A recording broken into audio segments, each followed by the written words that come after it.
Okay, hey guys, welcome to another live. I knew I said a couple hours, but then the husband got all tired and stuff like that. So, anyways, sorry, I let him have a rest before his, I think he calls it his raid on his game, stuff like that. Anyways, I see my online husband's in the house. Hey Ben, it's been a minute, buddy. Miss ya. But anyways, thank you for being here. Melissa's in the house. I see that. Dalene's in the house. Melissa is American Justice. She has been on the channel many times before covering the Delphi case and stuff like that. Hi, Leanne. How are you? Hi, yes, ma'am. No ifs, ands, or you know. Thank you guys. Make sure you guys do hit that like and the share for Jack and Lily. Keep the case always out there. It's very important, of course, for being a voice for the voiceless. And in this case, it's, whoops, I should have this up here. My bad. Jack and Lily for being a voice. Also, again, for Sebastian Rogers, he's still missing 18 months later. Again, he was 15 at the time, 16 now, and it's been 18 months, and his dad's still diligently trying to find the answers. And again, this has got to be one of the most horrific things that any family could ever face, is that when you don't know any answers, like, just let that sink in, that your own child is missing and you have no idea if they're alive, if they're dead, what happened to them, and your heart is got a big hole in it. And it's the most, I don't even know how to say it into the words, besides it's just so heartbreaking knowing that these situations happen.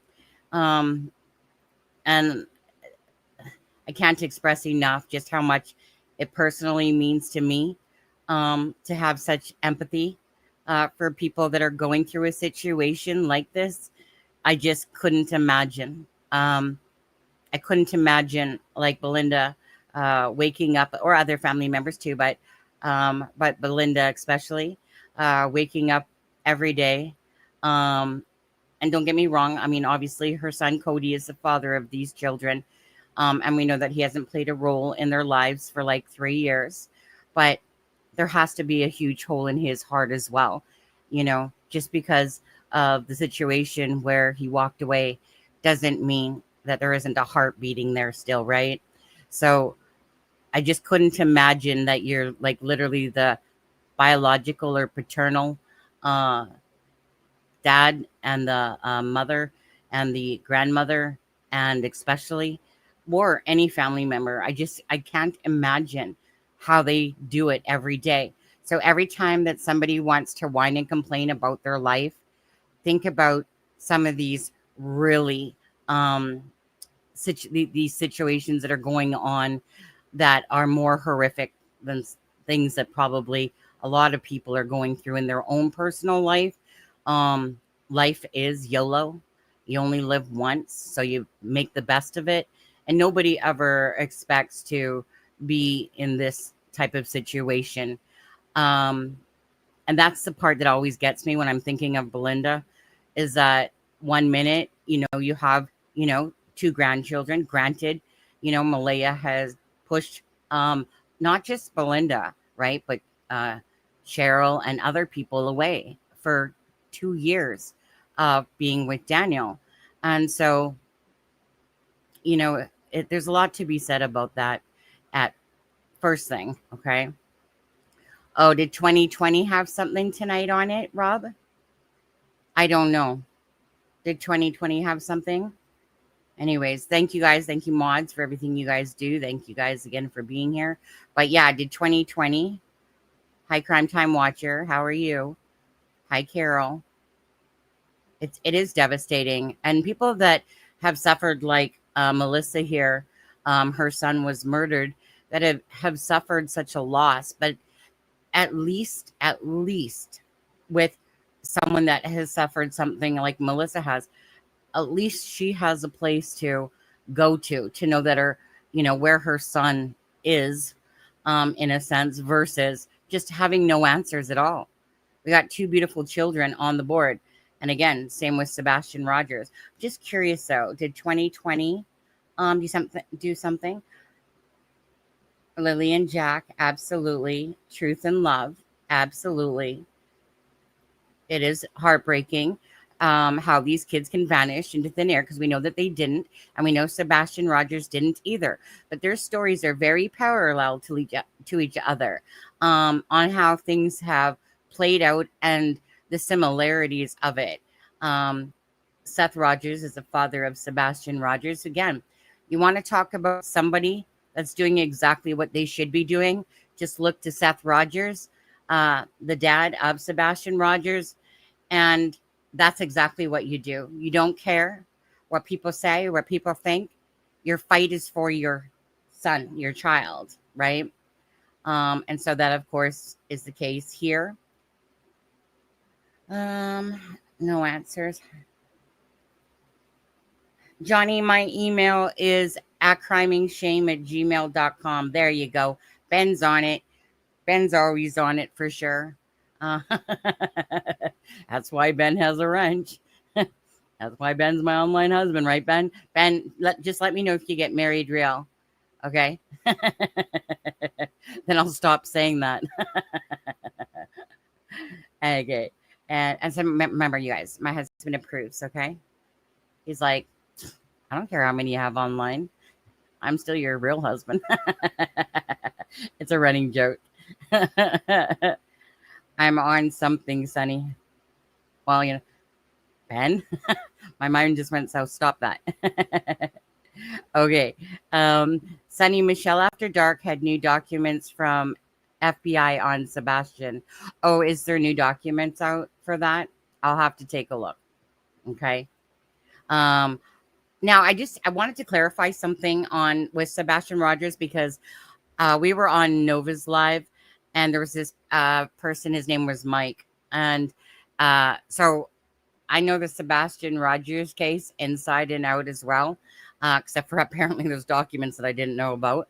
But anyways, but I wanted to clarify because, again, a scent dog is an air dog. It's picking up scent, right? And that was the bottom line of it. But he believed that Sebastian was tracked to that construction site. But that's not how it went. The dogs never left, the cadaver dogs, the bloodhounds. There was no trace of Sebastian leaving his property. Now, there was an air scent picked up by 3 dogs out of probably the 15 dogs that were there total. But it was an air scent, okay? It was just picking up a human scent.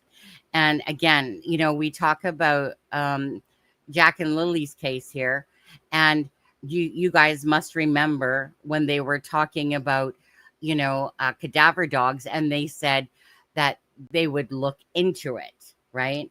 Type of idea. It's not that they had a specific cadaver dog, but it was something that they would look into. And I'm not sure if you guys agree with me on this, but I think a lot of you guys are really feeling that the RCMP has basically seemed to, what we feel perhaps, is let us down. That they didn't do the job that they were supposed to do correctly from the start. And that's what's created 4 months later of trying to figure out, you know, what happened to Jack and Lily. I think a lot of you guys feel that way. I feel that way in certain ways for sure, especially from the start of a case, and that you don't cordon it off, you know, and you don't remove people so that if there's evidence there, then you can, right? It's not tampered with, or it's not contaminated. So Belinda's in the house. Hi, Belinda. Hope you had a good day in town there. I love you sending mods and all your wonderful voices for Jack and Lily and all the missing children.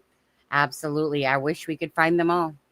Honestly, you guys, I'm not sure what your gift would be in life, but I tell you, if I had one wish for my gift, I wish that I could do remote viewing, in a sense where that you could see exactly how it played out, and that you could lead to exactly, if I had one special gift to have, that would be my wish.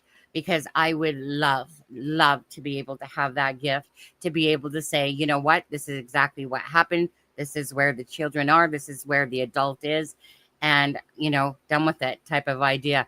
None of this lying, bullshitting in these cases and stuff like that. I noticed that Donna Adelson was charged with first-degree murder today. Suck it, Donna. Enjoy your time in prison. They were trying, her and her husband. Okay, so this is about a dentist, and it's a crazy thing, right? It's kind of like when a mother involves herself, into trying to basically be part of the murder. Okay, and anyway, so Donna and her husband, whatever his name is, they were literally at the airport, right? Heading off to a country where you couldn't be extradited, right? Now, so when she's sitting here crying these tears, I felt guilty. Shut the front door, enjoy your slammer time. You'll die in prison. Enjoy it, suck it, whatever, right? You deserve it. Whenever you do something that entails hurting someone because of your warped ass mind, and because obviously things get crazy out of hand, and I just don't understand how these people keep thinking that they can get away with things, knowing that usually digital data and all that stuff will catch up with them. And it's ridiculous. But anyways, so great. Thank you. First degree murder for Donna Adelson. Suck it to all you family members that were part of that on there. Like I said, reap what you sow. If you do the crime, you do the time. Simple as that. None of this boo-hoo-hoo. The only thing you're feeling sorry for is the fact that you realize that your life now is gone and you're in prison the rest of your life, and you were part of it all and you were convicted. And like I said, when you're part of doing something to hurting somebody else, I got no sympathy for you. None at all. Zero. Right? The only people I will feel sorry for is people that were put in prison in that and they were wrongly convicted. Those are the people I'll feel sorry for. Hi, Belinda. Hi, Jerry Lynn. Be a voice for Jack and Lily. Hit the thumbs up. Yeah, of course. Please, please, please do that.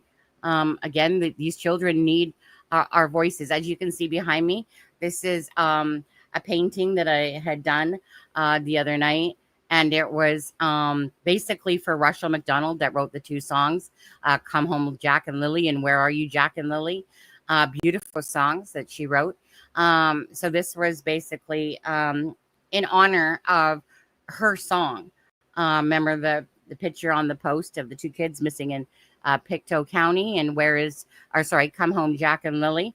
So you guys know that I'll be putting a video together of your creations that you have done. I know I'm probably going to miss some along the way because it's been going on for about almost a month that I said to send in your projects and stuff like that. So if I do miss someone, you're going to let me know by email at crimingshame@gmail.com when the video does come out, okay? It's going to take a bit of time, so don't think it's coming out tomorrow or nothing like that, because it's not. I would like to say hi to each and every one of you, but I can't. Don't worry, I said it for you. It's the gift that keeps on giving, right, Belinda?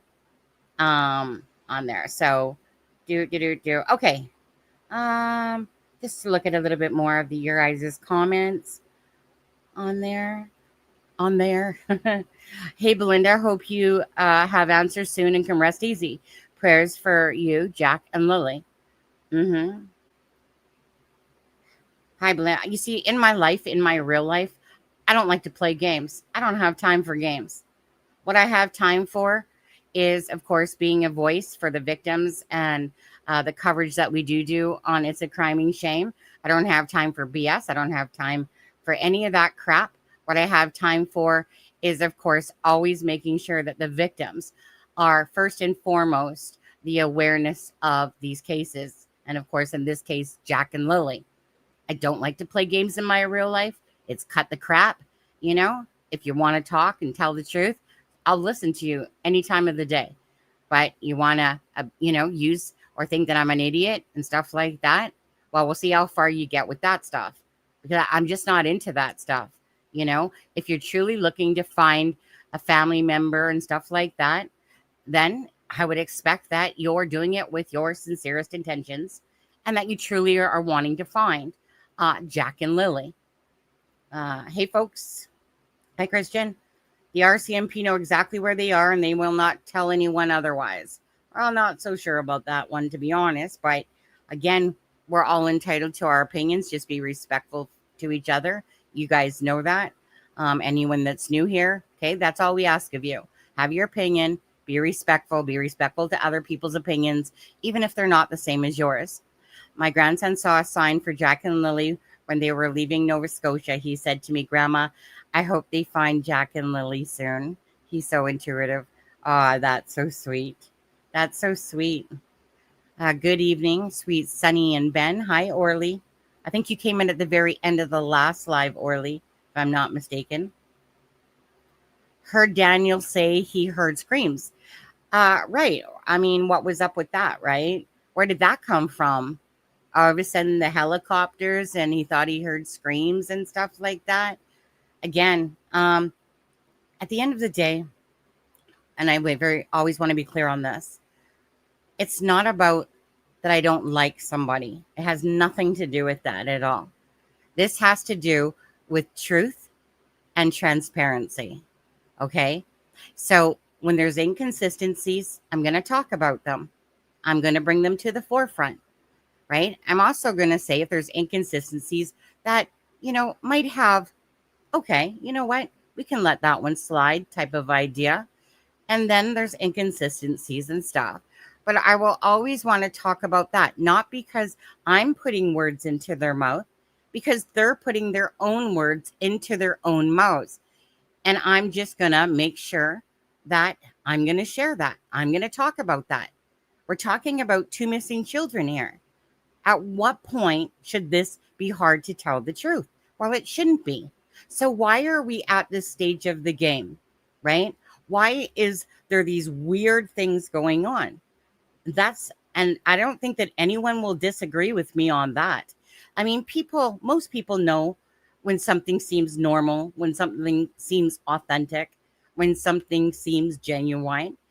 And most people can smell a red flag as soon as it's told, especially when there's plenty red flags to talk about, So that's my issue there, is that in order for me to believe Daniel, well, I think that they would have to tell me that they've found Jack and Lily and they had no part of it at all. Because you can't take back words that are spoken. You can't take back what you've presented online to people. You can't go back to having people trust and believe in you, no matter how hard you try. You can, Janie and Daniel, it's just that in all fairness, they've done it to themselves, more so Daniel than Janie. But the bottom line is that their own words, their own actions, it wasn't us that sat there and forced them to sit there. Well, I'm going to say Daniel in particular, or Malaya for that matter. Okay. It wasn't us that forced them to do their actions or their words or their inconsistencies. It wasn't us that did that. It was themselves. So it's like, don't blame the internet when they pounce on you for the inconsistencies, because the inconsistencies are abundant. But in life, are you honestly, if you know that a friend always lies to you all the time? I had a friend that was one of the biggest bullshitters ever. He had a great heart, but God, he was so full of shit, and I knew that and I expected that. So whenever he did certain things or said certain things or made promises, did I ever rely on him? Never. Why? I'd be a sucker if I did. But I knew his personality. I accepted it because I knew behind his promises that he always bailed on is that he was a good person. And what he did was he made too many promises all the time, trying to be the good guy to everybody and make promises, but he could never live up to them, right? So certain things, people in my life, like my grandma, sorry, grandma, you were a naggy thing, okay? My grandma was hardcore ass like Janie, and had that voice too, like, what are you kids doing? Get your butt back in. Yeah, okay, grandma. Okay, grandma. So I knew all my life that my grandma was who she was. And I just accepted her for being that cranky old grandma that loved us. But she was like, don't sulk, get off your ass, quit whining, get outside. I'll pay you like $2 to mow my entire yard and stuff like that. You got to earn your keep. Blah, blah, blah, blah. All right, grandma. All right. Love you, grandma.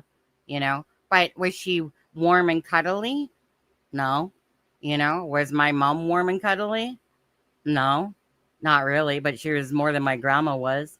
So I wanted something different for my son.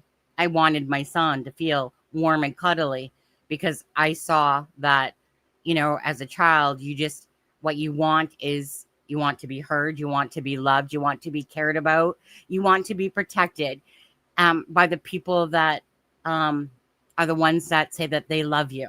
So I have a hard time with a mother that doesn't speak out for over 2 months and she wants her children back, and yet she's making excuses, is what it is, about what she's not doing for Jack and Lily. She can applaud herself till she's blue in the face. She can give herself as much credit as she wants to for hanging up some posters. But at the end of the day, are you truly fighting to have your kids back?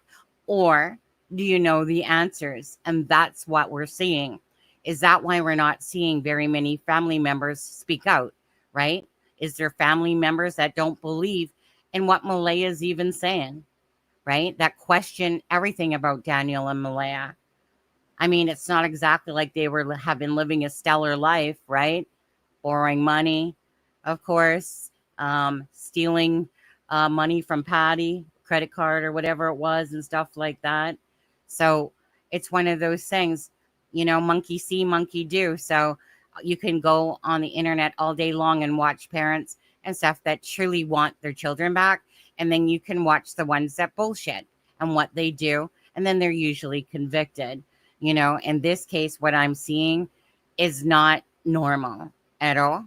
I hope that when this is all over with the end result, finding Jack and Lily and Belinda gets her grandbabies back and can start a new, safe, happy life together. Fingers crossed it's soon.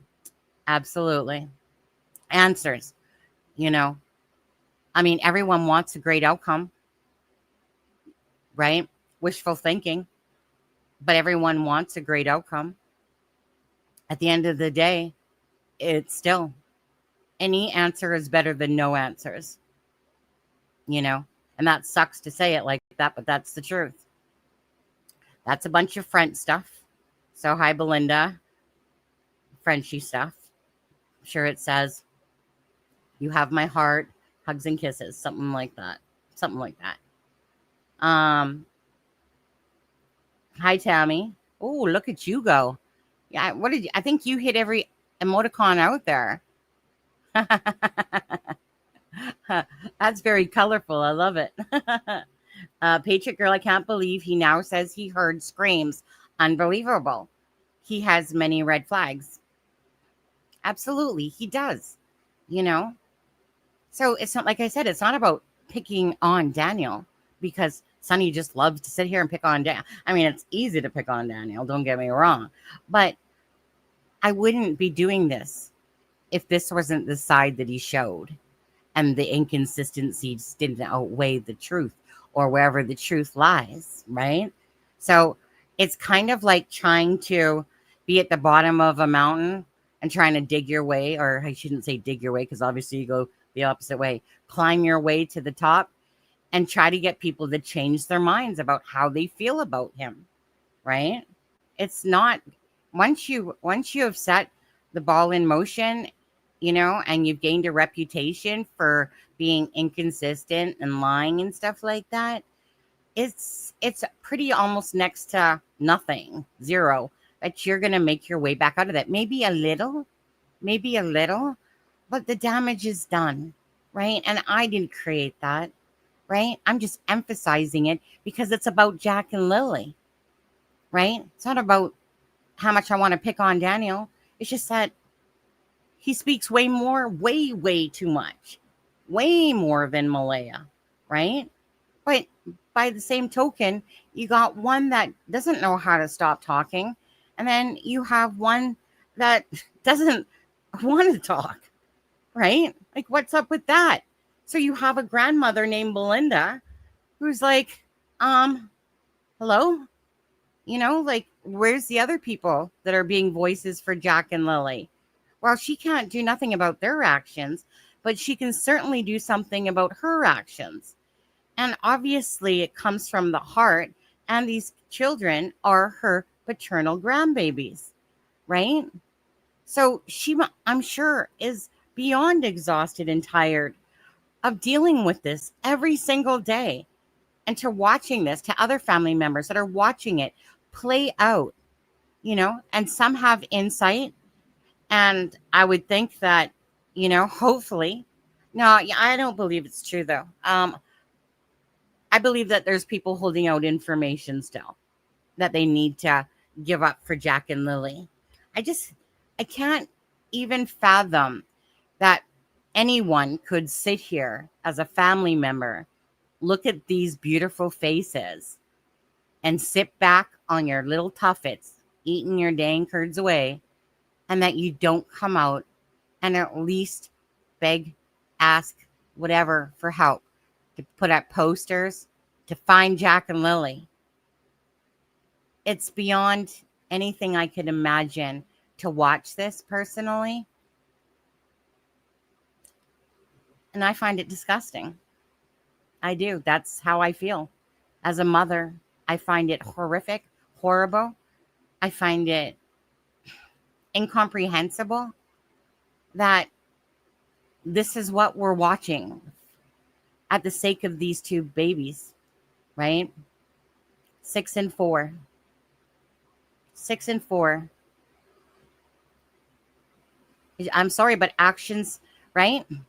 It's when I was with Dion, the first ex I was with from 15 to 26, whenever he hit me all the time, right, which was a lot, he always said sorry, right? His actions never matched his words. I promise I won't do it again. I'm sorry. And then you just, you get upset, and then you get over it, and then you just end the fight because, you love that person, blah, blah, blah, blah, blah. Well, again, your actions have to match your words. So when Malaya says that I just want my kids back with me, I want them home with me, I'll do anything basically. And then she stops answering questions. It's not like there was this animosity in our conversation whatsoever. Either a bug got in her ear and she's persuaded, and maybe easily persuaded, or she only wants to tell the truth so much. I don't know. I don't know what the answer is, but I do know that actions aren't matching words. I do know that. Hi, Blueberry. Ooh, now you're making me want a muffin. In my information, Daniel is still speaking, not really understanding what happened overrides his worth. Thank you, Mary. Hi, Shannon. How are you? There is no reason that she could have given the kids. Right. Absolutely. Absolutely. I'm not in alignment with this whole hidden thing. I've looked at it. I've tried to look at it in every possible way. I've looked at it from a transaction point of view. Like the RCMP would have to be totally inept if there wasn't some sort of digital data to go with any sort of trafficking, right? Obviously, there would be a payment of some sort, right? But now, so don't get me wrong. There's what we would call street smart versus, say, book smart type of thing. And so obviously, if somebody's into doing drugs and they, whatever was going on in that household, right? Obviously, there's people, it doesn't, because you're not the smartest person in the world, worldly wise, doesn't mean you're not smart street kind of wise and stuff like that. when you live a certain lifestyle and whatever, and again, drugs are your friend and stuff like that. Obviously, you are who you hang out with at the end of the day, right? That goes without saying. You are who your friends are. And so, um, like I said, with uh, I don't even know what I was saying anymore after that, to be honest with you. But with Daniel and Malaya, again, you know, where's the truth amongst his lies? If there's family members out there that actually have answers and haven't given them to that. Oh, sorry, somebody. Um, I have to scroll down. I'm far behind. I seen this though. Snarky Pants. What a nice name. Snarky Pants. I think that's Janie. Janie, would you like that title? Snarky Pants. Janie's a Snarky Pants. Thank you so much for that. Love your show, Sunny. Keep up the good work. You guys, again, we want to be here for Jack and Lily first and foremost. Anyone that tries to say different, again, I'm not interested in that type of babble and talk and stuff like that. What I'm interested in is having answers. But the first and foremost thing we can do is bring awareness to Jack and Lily, right? We got to keep it out there. The answers, that's just side stuff, okay?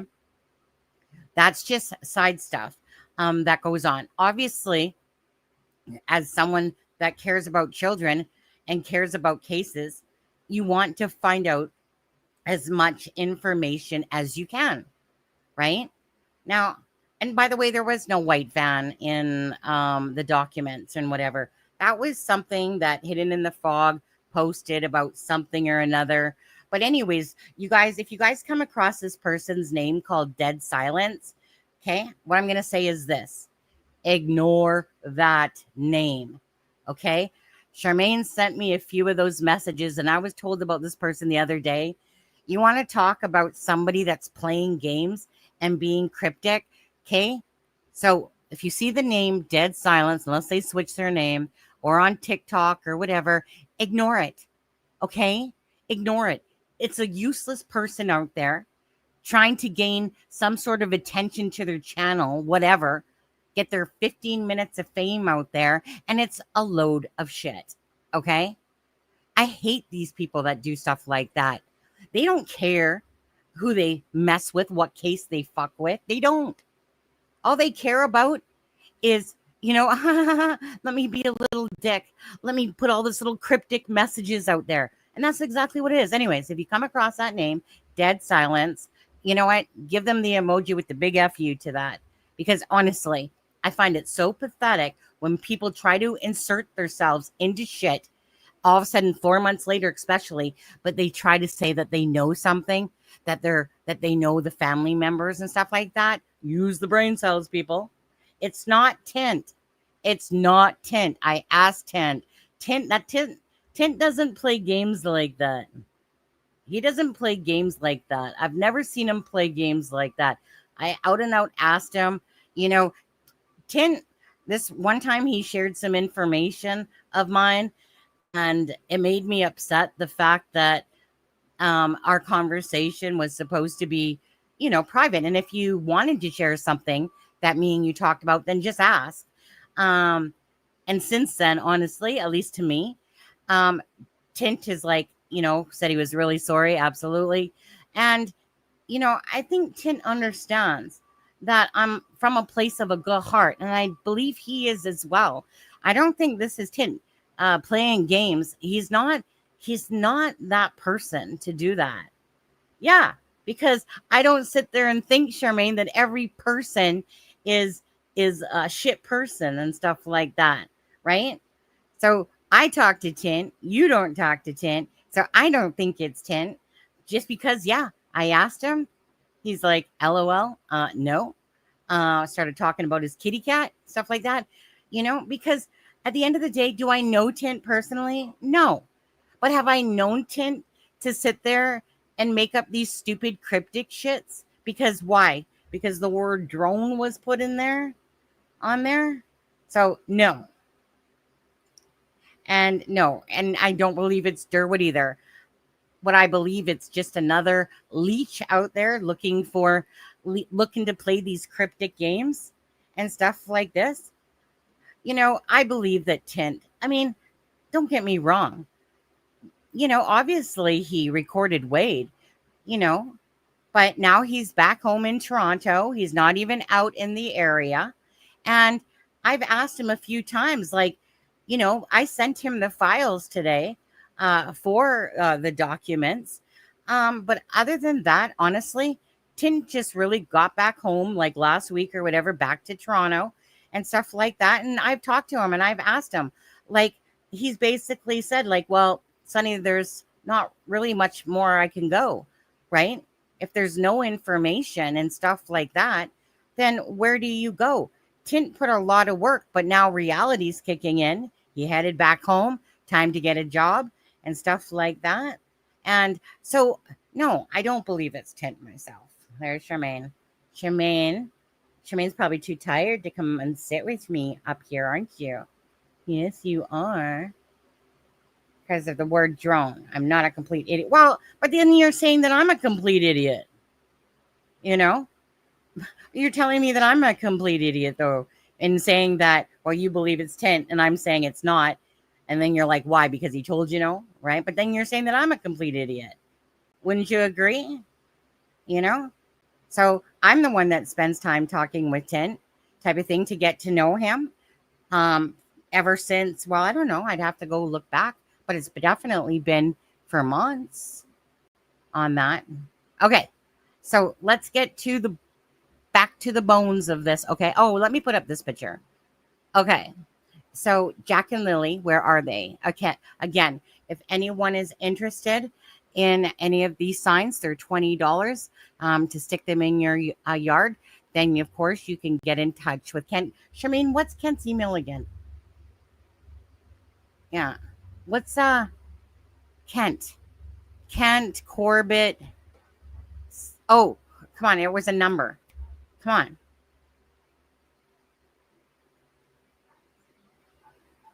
And I'm saying I don't believe it's Tint at all. That's what I'm saying. I don't believe it's Tint, so I'm not going to waste my time and energy into this person called Dead Silence.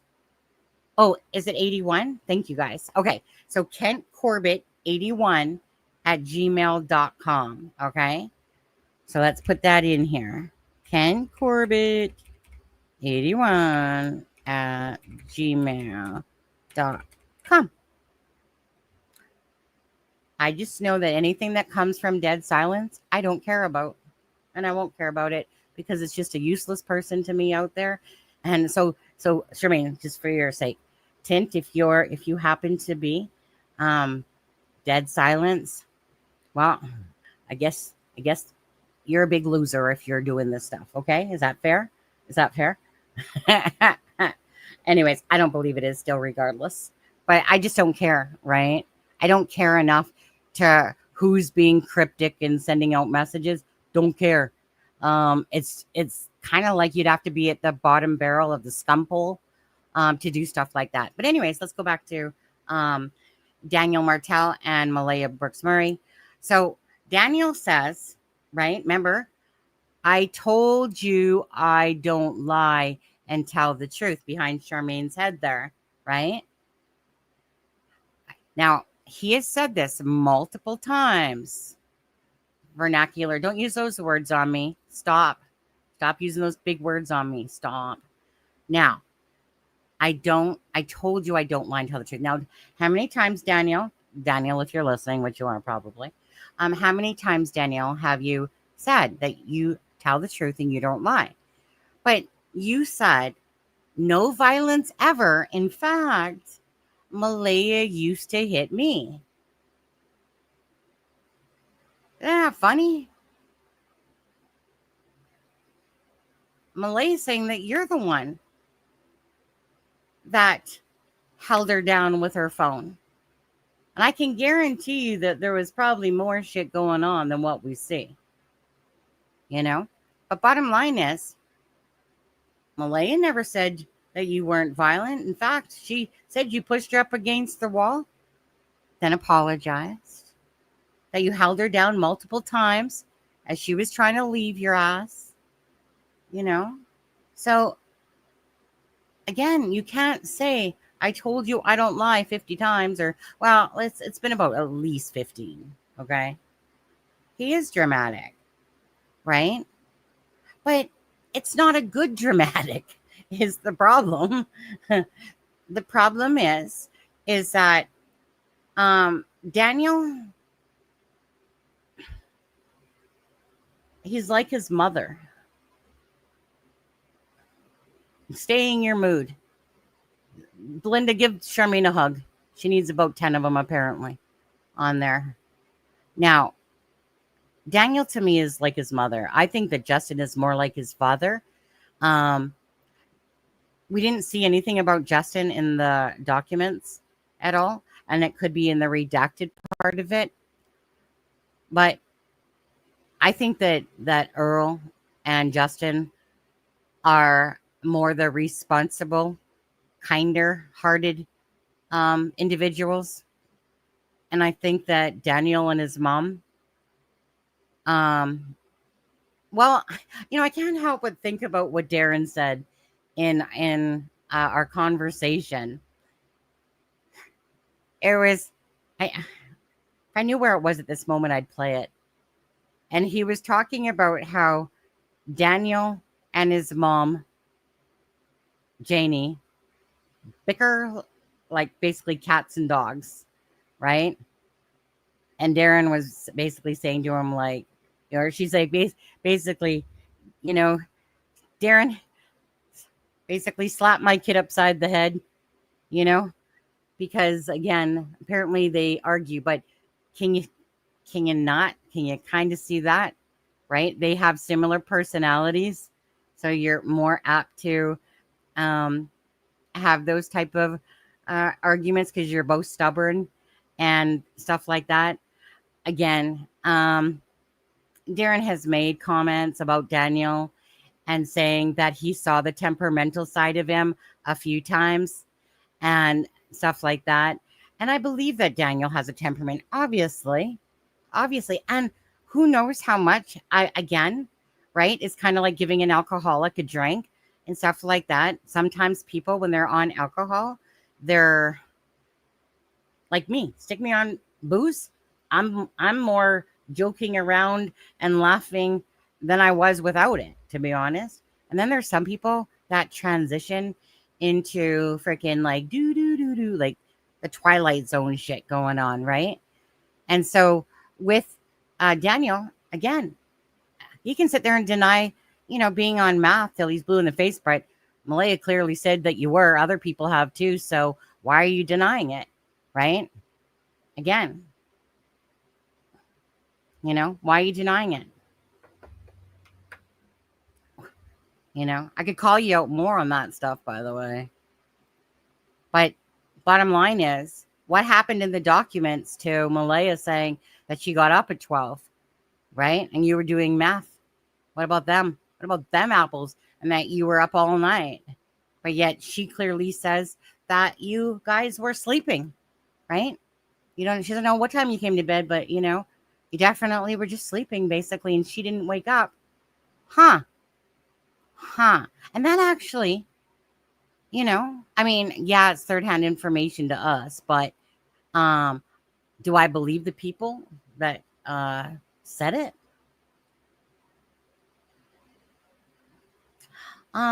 Just in my opinion, I think Justin came to a serious realization by Monday. Oh, yeah. Yeah. I do too. Yeah. A lot of people have thought from the start that Justin somehow was there, played a role, and it was very confusing and stuff like that. Based on the text he sent earlier that week, that may have triggered an argument. Could have, remember, according to Darren, allegedly, that there was an argument going on. We'll just use Thursday. And that argument went into that day, allegedly. And, well, let me put it this way. I think when he was in Westville, or maybe not, I think one of his purchases was meth that day. Stop me if I'm wrong, Daniel. Stop me if I'm wrong. All right. Because obviously, like, Patty, what are you supporting here? You know, he's supporting groceries and drugs, right? I mean, obviously, they're getting it. He's getting it from somewhere, right? Westville. But anyway, it's like, so allegedly an argument happened, right? According to Darren. What if that there was an argument that happened that kept rolling on, and then it turned into basically that Daniel smacked Malaya smacked Daniel, kids got in the middle of it, one of the kids got hurt. Cover up, right? What if the kids got into drugs, perhaps? Who knows, right? Who knows? So these documents here, besides me reading the statements and stuff like that, I honestly don't care that Daniel passed his polygraph test, because Daniel, to me, is a narcissistic liar, that he's so busy lying all the time that he wouldn't know the truth anymore, and that he was probably in some sort of psychosis and stuff like that. You know, just like my niece, when she was on here talking about what it would be like from someone with experience. That's why I had her on here. I thought it was really important to understand what the actions were of that. Now, if Daniel wants anything to do with Meadow, I better be passing every frickin' desk going right now. Plus, he said it in the article that he's pretty much done everything, including methamphetamines and stuff.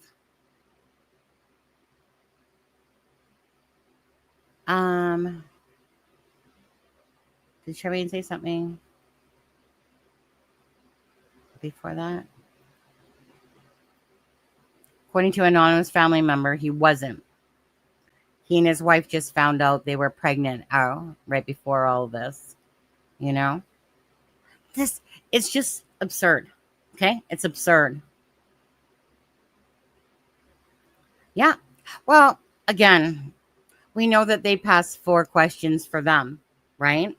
So, however you guys want to deem it. Like, again, I'm not going to sit here with all that's happened and stuff like that. It's not that it's not in my mind, but then again, would this case really be happening the way it is? So it's either they don't know and they're just simply lying to protect their asses, right? Like, totally protect their asses. But I think it's more than that. I think it's more than that myself. But we'll see. We'll see. I'm not going to give grace to the actions that I keep witnessing and the inconsistencies in this. Like, how many times can you be inconsistent? Come on now. Like, again, either drugs, something, right? They're hiding something regardless. We know this. They're hiding something. What is it that they're hiding? Is it to do with Jack and Lily? Or is it just simply to save their own asses? But in all reality, what are the chances that a random stranger that they're hidden in the woods underneath a freaking ass mushroom cup, you know, and stuff like that, the chances, they're so slim, right? Now, could I see them selling these children that are, you know, possibly autistic and stuff like that? I mean, it doesn't seem like anyone overly cares about Jack and Lily from the people that live on that property.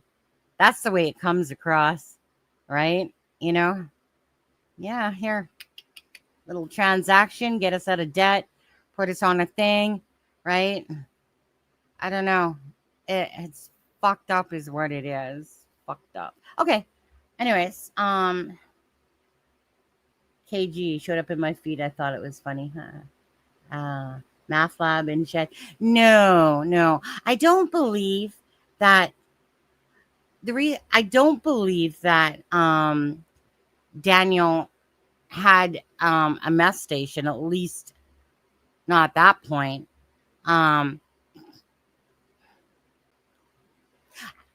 I know that he purchases meth. So if you purchase meth, why would you need to, well, hold on, allegedly purchases meth. So if you purchase meth, why would you, if you had a lab, don't really need to purchase it too much, allegedly. Okay. That's what Wade said. But I think that there's things that Wade said is just things that he was told, not that he knew firsthand. So did the information come from Patty? Did it come from Malaya? But I asked Malaya, and she said she doesn't know anything about, she knows that he used, right? Which obviously means, but that nothing about having a meth lab and stuff like that. Yeah.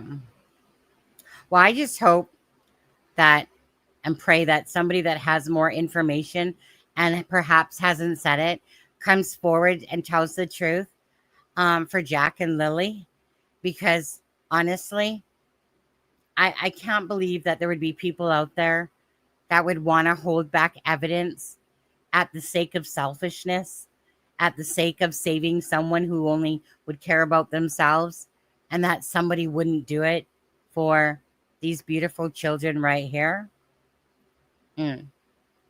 Okay, let's take this off.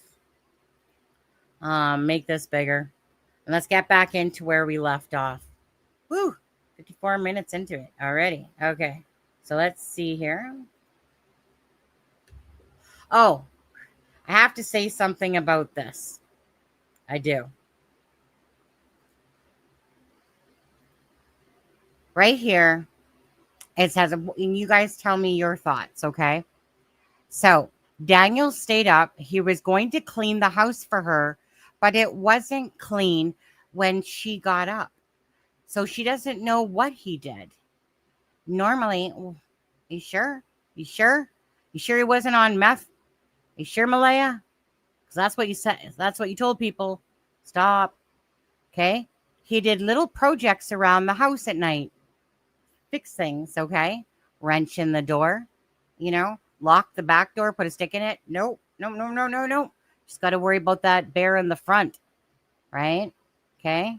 Yeah, I'm being sarcastic a little because it's ridiculous that you don't put a stick at the door. That's what I always did, right? I had that same exact sliding type of door. And always that stick went down at night, regardless. But anyways, so it says, wait, where's the part that I want to read? Oh, this part here.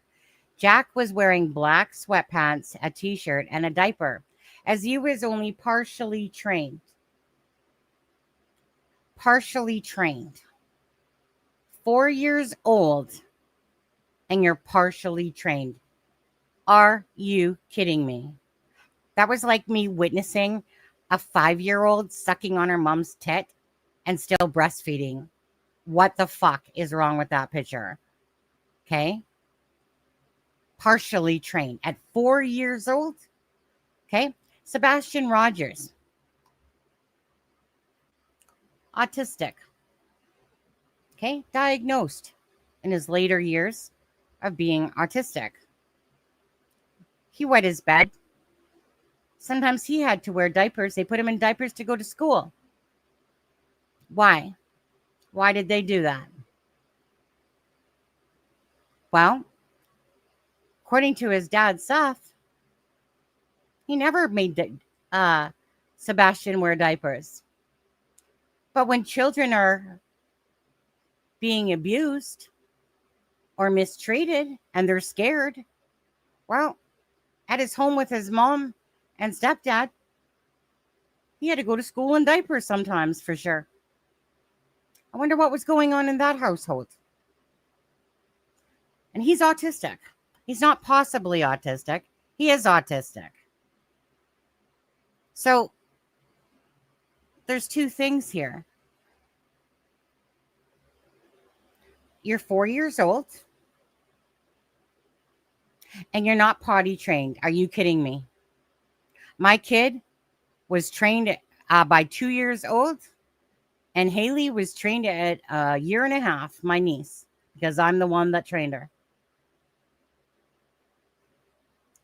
That's 2 years old, not 4 years old. So either obviously, we got lazy parents going on, or if he's possibly autistic and there's abuse going on, maybe that's why he's still peeing his pants. But he was partially trained. Spectrum. It's on the spectrum. You know? But I'm just saying. A regular 4-year-old is potty trained by like 2 typically, okay? 2.5 maybe. Okay? That's good parenting. So unless there's side issues going on that he was only partially trained at 4 years old, that's ridiculous. So what was going on? One of the two things. Because a kid does not need till 4 years old to be potty trained completely. Completely. All right? You're basically going into freaking kindergarten. So what was going on in the home? 4 years old? Don't need it. Unless you're doing a shitty job at parenting. Way too long. Way too long. You know? But what we've heard is that Daniel Martell was doing pretty much everything.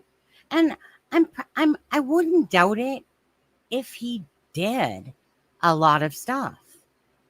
You know, I wouldn't doubt that. Like when I just look at and I don't care, you know, again, I don't care what I say. I'm just calling it how I see it personally, my opinion. I see Malaya as lazy. She worked at one job in her life and lazy. And okay, but you know what? If you're going to be a parent, you better be a damn right good parent. All right? If that's your job, and that's an exhausting job, don't get me wrong. It's exhausting raising one child, let alone 3. But maybe she was so unhappy in that thing. And yeah, you get into a depression. Perhaps she definitely was in a depression. And her life is out of control in a sense. It's not where she wanted it to go. But these actions that are happening for looking for Jack and Lily are only matching to me the personality that we're kind of getting about Malaya, which to me is somebody that's putting herself first before her actual children, you know, and she's the mother, okay? Daniel, he's the stepdad. Bottom line, he's the stepdad. She's the mother. She's responsible. Anyway, just my thoughts. Okay, so let's just go back to a bit more here, okay, guys? I need a drink of water first. Whoops, sorry, guys. I hit my mic.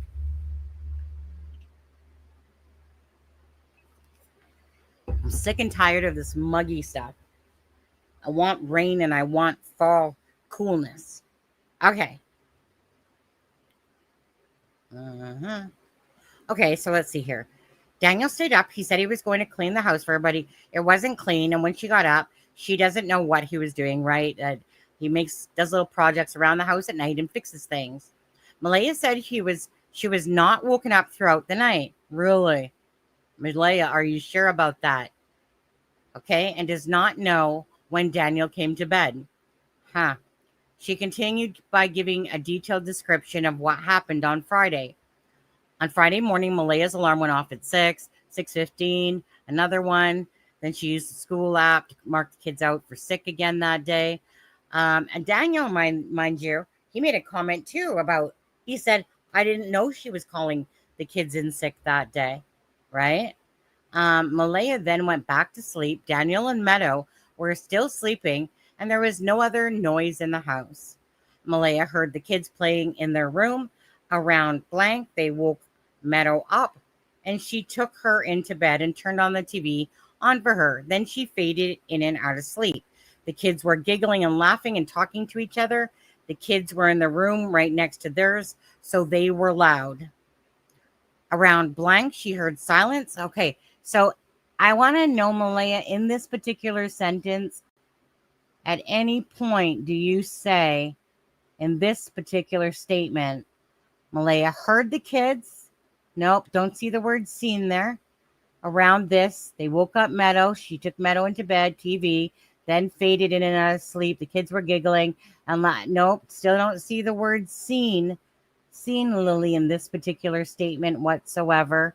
Huh, right? All we're hearing again is what Malaya originally said, right? That she didn't say anything about seeing the children. Well, kind of matches this one. Around blank, she heard silence and told Daniel. Oh, now just make sure. 1 second, guys. Okay, I just want to make sure I was in full screen for you guys. She heard silence and told Daniel she didn't hear the kids around. No. What you said on your interview was, I tell Daniel, right? Okay, that's tit for tat. Okay. She didn't hear the kids. Daniel, do you hear I don't hear the kids. I tell Daniel. Again, they got up together and checked in the living room and outside. They got up together. Note that word, that they got up together and checked in the living room and outside. Then started yelling for them. When they didn't hear any answer, she called 911 at 10 o'clock. She had to turn off her Wi-Fi to get the bars of cell service and call from one spot in the house where there was good service. Daniel walked around yelling for them to see if he would get a reply. And eventually, Kate, no, he didn't go up into the woods then. It says, and he eventually took the Nissan Pathfinder to go look for them in the woods. Okay, nothing about 30 seconds up to the fort. See, when you're being asked for details, though, right? Like, again, you're being asked for the details. Like, what did you do? Right? I get if somebody's in a panic mode and whatever. Well, first of all, I'd have to believe that they were actually in a panic mode to begin with. But let's just say that they were, right? Okay. Maybe he forgot about the 30-second trip up into the woods in this particular time of the statement, but then it makes its way into another part. But anyways, Daniel walked around yelling for them to see if they would reply and blah, blah, blah, blah. Nissan. Janie was also out looking for them. She had the baby, so she could not go look. No, because she was too busy handing them off in a vehicle while they were looking, because she just hid them around the corner and then put them into a vehicle after that, of course. That was the great master plan by Malaya. Malaya said she did not think that the kids had changed their clothes. Okay. So you put your kids to bed in certain clothes. Well, first of all, that's just lazy ass parenting again right there. Because at the end of the day, I don't care how tired you are.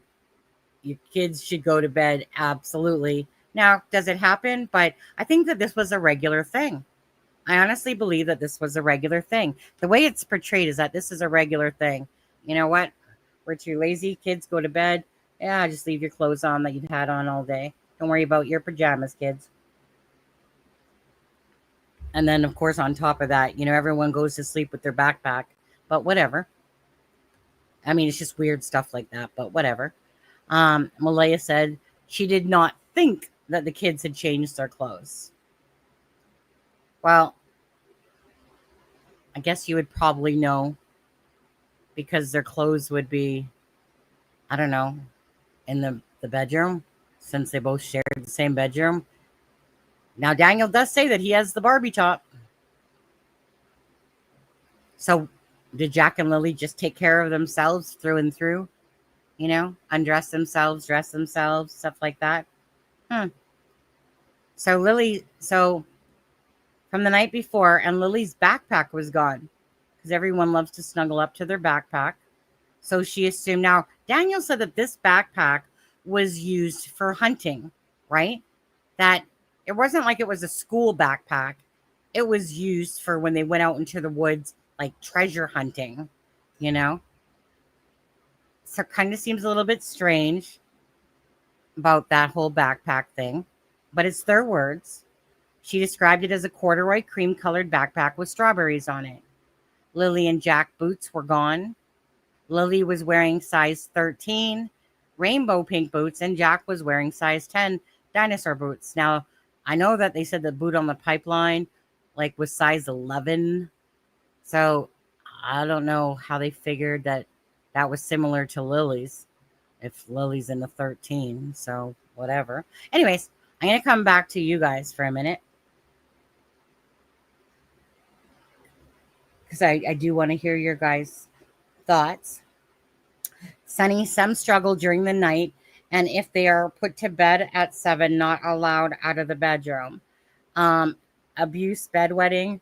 One of my 4 was in pull-ups during night, and it took just turned 4. Took a bit longer to learn. Yeah, but you're probably a good parent. Not a lazy parent. Who knows what was going on in the house? Don't burn out, girl. Oh, she's making big money up there. That's her that's what's making her, fueling her right now. It's cold here in Saskatchewan. I'll take some of that stuff. I'll take some of that. Did Charmaine say she was going? 9 days to go. Yeah. Like I said, you work, I'll take your paycheck. Hopefully you get a small piece of relaxation like a bath pairs up strength for you. JLY school was in the process of investing, same.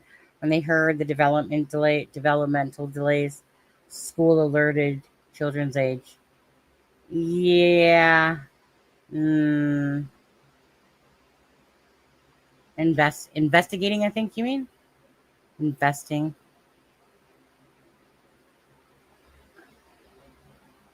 Good night, Charmaine. His voice wasn't even close to hoarse in the first interview. If you would ever yell for someone missing before, you'd lose your voice. I kind of agree with you on that, to be honest with you. If you're constantly yelling, and stuff like that, absolutely. My voice, when I talk too much, my voice does. God, that's insane. To me, I'd be dead by 9, probably. I am lazy, can't lie. Janie's got a rake. Yeah, Janie's got a rake. Do, do, do, do. All the word that's come to me with that is fake. I had 4 children when the youngest one was, the second was 2, and the third was 3, and the fourth was 5. They were all trained by 2 years and younger. Only a scattered accident. Well, that's the typical time. He's doing sitting silent yelling. His voice didn't seem too hoarse from yelling. Agreed. You work in Alberta, Charmaine? I thought, no, she's okay. Charmaine was in Alberta, just to explain, Cheryl, and then she met Ian, and Ian lives now in Salmon Arm area, and so Charmaine is mostly out there. But Charmaine originally was living in Fox Creek in Alberta. Okay, so it's because of the relationship that has moved her to British Columbia. But other than that, Charmine's an Alberta girl. Okay. Didn't she say, well, yeah, that's what she said. She was too lazy to put the laundry away. Must have been must have been tiring after going to Patty's house and leeching all that money to buy stuff and groceries. I mean, obviously, again, Patty's a very charitable grandmother who likes being taken advantage of, but obviously she allows herself. But whatever, hey, she wants to spoil Malaya and give her everything every time she asks for it. That's Patty, right? I mean, for me personally, I just find that being a total leech. Um, Using a grandmother to pay your way, but that's just my personal opinion. If I did trips, road trips, or visiting my kids fall asleep, I'd put them in bedclothes. But then I can't, you know what? I just, I honestly don't remember any time. I could be wrong. I don't remember any time that I didn't have my son put his pajamas on, right?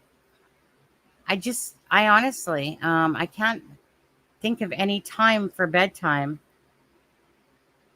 But then again, sorry, people. I know I was always an exceptional mother because it was my job to do that. Make mistakes, sure. But honestly, it's one of my best attributes in life. Whereas honestly, just being a really great mother. My son might not have agreed when he got to teenage years and stuff and the divorce happened. But if there's one thing nobody can take away from me is I put my son before anything because children deserve that, right? Balance, of course, but children deserve all the love in the world, all the care in the world. And I mean, bottom line is there are children. Malaya had washed the laundry on Wednesday, but no clean clothes to sleep in because she was too tired for 1.5 days. Oh, apparently there was a little bit of Daniel, why didn't you clean up like you said? Instead, you're playing with fidget fadgets and whatever. I mean, that's just judgmental shit on my part, you know? But, I mean, it says a lot. Yeah. Fort McMurray area. Yeah, Fort McMac area.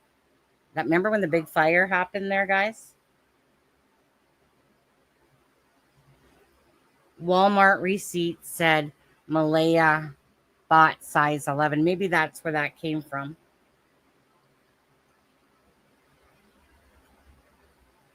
Was that in the documents? I don't know. Can't remember everything. Okay. I'm going to go back to. I want to say your family is. I'd probably know them. Daniel claimed that he was in his water, yeah, up to his waist. I wonder if he was wet in those interviews. I don't think so. Mm-hmm. Okay, let's go back again. Oh my goodness. So hot. I'm tired of being hot. Okay, let's see here. Regarding their normal routine, she said the following. She clarified on a regular morning when the kids go to school, she was up at 6:15 and she gets the kids ready, fed, and their teeth brushed before having them out to the bus by 7:28 a.m. The bus stopped in their driveway. She also clarified their sleeping arrangements. Meadow, Daniel, and Malaya share a room. Lily and Jack also share a room, but they divided it in two because they would be up all hours of the night when it was an open concept. Blank are Daniel's children, obviously. They do not normally live with them. They stay with their mom. Okay. Regarding the children in general, Malaya said the following. Lily and Jack did not have a relationship with their biological father, obviously Cody Sullivan. He has not seen them since October of 2021 when Malaya left him because blank blank, he did not pay child support. Now, I just want to clarify. That's what Malaya said. Now, Belinda has said that he did pay child support up until he lost his job, which was probably about a year ago. I think it was. Um, Regarding Daniel, Malaya said the following: they have been together for 3 years. I want them to unblock all this black stuff, all this redacted stuff. So Daniel worked every Monday at the Group Savoy hardwood sawmill. They were having a hard time getting wood in, so he only worked 1 day a week. She said when he was not working, Daniel would help his mother with building the fence and bringing in wood because they use wood to heat. She said he is an involved parent and would help her, especially when she was overwhelmed. He was not aggressive with the kids, but had a voice he listened to. There was never any physical discipline. Huh. Again, maybe this is where she's telling the officer that she's the happiest she's ever been. And then an hour later, leaves Daniel. Huh. Right? Again, heard differently about Daniel, Malaya, and her comments. But when Malaya was asked, do you think Daniel would hurt the kids, like, do something to them? She said no to that. She said, let's see, they discussed what happened earlier that day. Malaya said she went to the police command post to see what was happening firsthand. I love how they do that. Why didn't they just block out the word she? From that entire sentence, they left the word she. Nice. Then the next sentence is, she said there is currently a lot of conflict between her and Daniel's sides of the family. She provided the following information. Well, why do you think that there would be a lot of conflict between Daniel's side and her side of the family? Why ever would anyone think that, considering Malaya left the next day during the search? Right? And about the argument, there's like 2 arguments that happen. Right? One was about after the press conference. And then the other one was about, what did she say? What did Haley say? Or was it Cheryl and Logan? No, I think it was Cheryl and Logan that were arguing about that one. And then the other one was something about somebody coming back for car keys, and Malaya ended up getting her car. They used the word repo, but can't be repoed if you're driving it to where Malaya is. So, but anyways, that there was some sort of another argument about that. I heard it recently, but honestly, just that part, the second argument didn't really matter too much. So I never put a lot of weight into keeping it in my memory cells.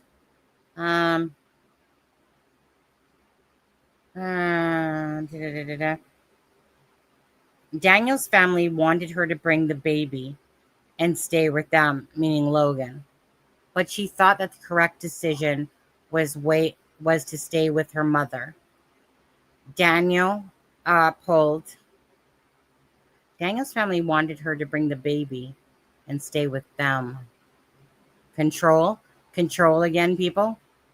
Daniel pulled her aside and tried to convince her to stay. But she told him she was going with her mother. Yeah. Freaking, you can just picture it. Foot on the pedal, vroom, I'm gone. I'm out of here. She did not know of any conflicts in their families' lives that would cause the children to go missing. Malaya said she had not spoken to Daniel since May 3rd of 2025. She said she blocked him and had not opened his Snapchat. Now, I just want to point that out because Malaya did say that Daniel kept trying to contact her, right? And this is when she's talking about the Timu account.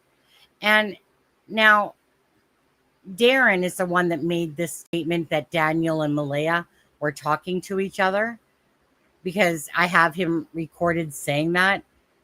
So I don't believe any of them. And I'm thinking that chances are that they have spoken.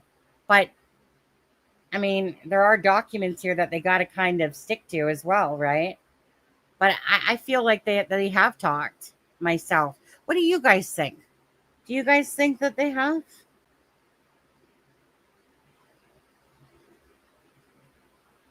Highway of Tears. Yeah, Highway of Tears. Yeah. Yeah. I thought Charmaine was going to bed. I read that Malay purchased. Okay, thanks, Marie.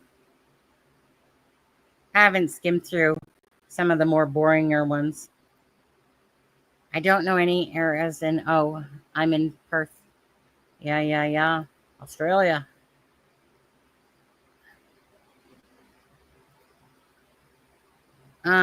Sunny, I'm thinking laundry isn't actually laundry. Purchasing Coca-Cola to wash up laundry is slang for making crackle here in the UK. Yeah, but you guys got different terms over there, woman's warrior. Yeah, yeah. Trust him, my husband tells me about them all the time. I think that they were at Patty's. They needed her bank card. Let's get real, woman's warrior. They needed Patty's bank card. Now, what they all purchased with it is a different story. How much cash back they took from her card, who knows? But trust me, when a gravy train and the money train is choo-chooing, they're going to be there to freaking fill up their car with gas and groceries and license plates. Oh, you having strange weather over there? I don't believe those kids went to bed. I still believe Malaya handed them off. I can't see that myself at all myself, a spare time, right? I keep trying to go. I keep trying to look at that, but that trailer should have 3 bedrooms. Well, Belinda, you were only in the kitchen part, right? Of that? I mean, it should have 3.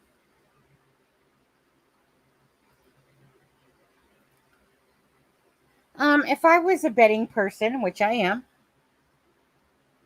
I'm gonna go into the morning of May 2nd, more so probably May 1st to May 2nd, nighttime.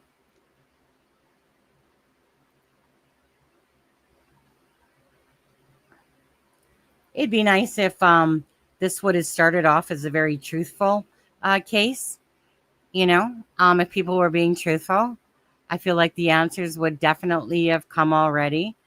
But when you're hiding something to me, that this is the way cases go. So, you know, the thing is that we would have more to look at if we actually believed that in their timeline, which absolutely is a crock of crap, obviously, because their timeline really started at 8 o'clock. It's that simple, right? It started at 8 o'clock when they were last seen and heard, when um, Daniel has said, not Malaya, but Daniel has said that Lily came into the room like 3 times. And basically, we had to tell her to, you know, quiet down and stuff, because Malaya, like, that's what I don't get. So Lily comes into the room and she doesn't say anything. But what? Did you need to tell her to quiet down because obviously Meadow's trying to sleep? I think that they wanted to use the word typically and stuff like that. So honestly, you think, You think Lily just comes in the room 3 times and doesn't say a peep at all? You know, strange. Don't believe it. But whatever. I mean, again, it's just their own words, right? Doesn't mean we believe them. I think she said she needed to wait until she didn't need to. Whoa, whoa! That sentence played tricks on my brain. I think she said she needed what she needed to say until she didn't need to. Ah, gotcha.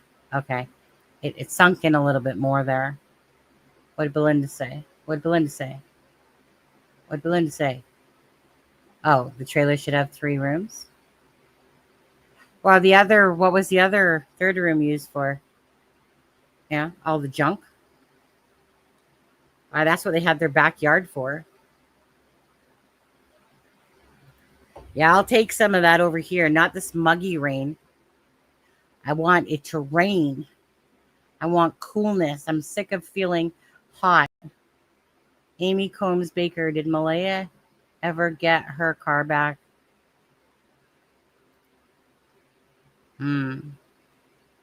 Sure she did. Yeah, I'm pretty sure she did. That the teacher never met Malaya, right? In a couple of years. Well, mind you, the world has gotten pretty lazy with all of the all of this online stuff. But yeah, that's kind of weird. I was trying to see where Amy was talking. If the kids did pass away, Malaya would stay silent as not to lose Meadow to CPS.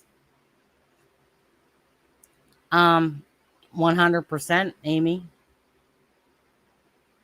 100%. When a little kid in the early 70s, oh, Grand Cache, my dad was a miner. Nice. Catastrophe. This possibility of their passing would also cause both sides of the family to stay quiet, as they would all be guilty, but Malaya would definitely stay quiet and not lose Meadow as well. I feel myself that most of all this is wrapped around Meadow and about losing Meadow.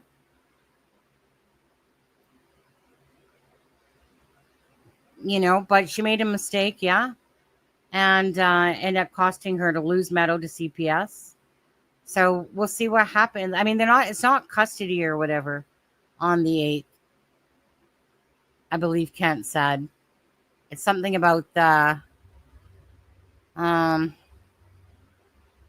Indigenous and the CPS. I think it's something to do with who would have control or something like that. Charmaine didn't mean that to whoever she's talking to. That's not Charmaine. She doesn't say stuff like that. Let's finally get together, Cheryl. Cheryl and Cher. I am sure if she got her car back, but would be interesting to see if there's another exhaust leak, and under damp wet conditions that carbon monoxide death could have occurred. Carbon monoxide, that's typically a one that people use to out themselves a lot, or try to take their own partner out. Was it ever said why she blocked DM on the 3rd? It seems like she would have wanted to stay in contact regarding the kids. I guess really with that one, Annabelle, was that she wanted out of that relationship. She was done. Obviously, her actions clearly showed that by taking down all his pictures. So whatever the truth lies and whatever was going on in that relationship, bottom line is This was apparently her not wanting anything to do with Daniel anymore, hence why he obviously couldn't see any of his children at all, right? Because obviously there was things said by the Brookside against Daniel. So there was obviously stuff said about abuse, drugs, something, right? That prevented Daniel from even being able to see the children. But her actions, just based on what she did, was um, she had an opportunity to leave. She took that opportunity to get the fuck out of Dodge. And then her actions have been strange ever since.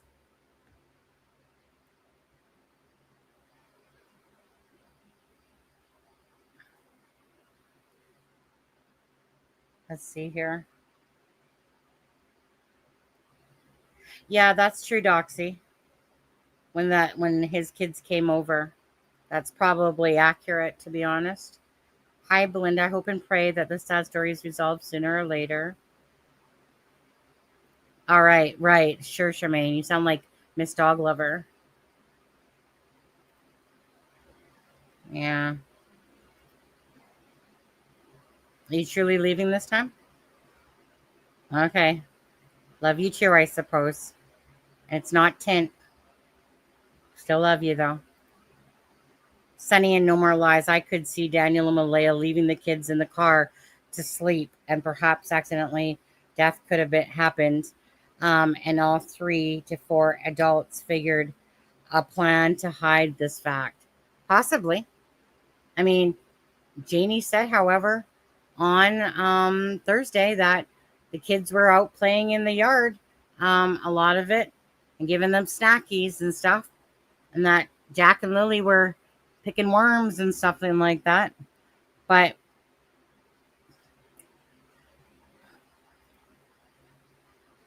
Belinda, you should go to bed too. Staying up all night. Oh, wait, hold on. Let me see Belinda's. No, I don't want to use that. Cancel. Oh, come on. Wait. It's trying to tell me. I hate it when my messenger does this crap. Enter your code. Code could not be found. Really. Really, really, really. 1 second here. Stupid messenger.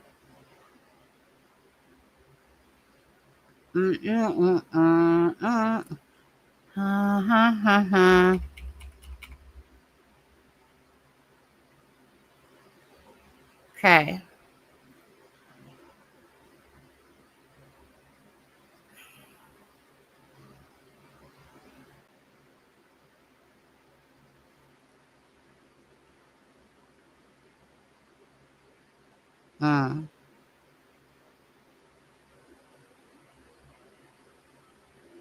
Okay. Sorry, just looking at something. Ginny's room, Daniel and Malaya's room, and Jack and Lily's room.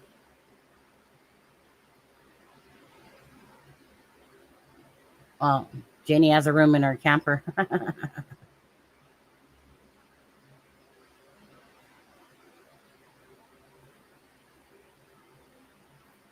Nope. I literally read it out loud. So then you missed me reading your comment out loud. Because I absolutely read your comment out loud.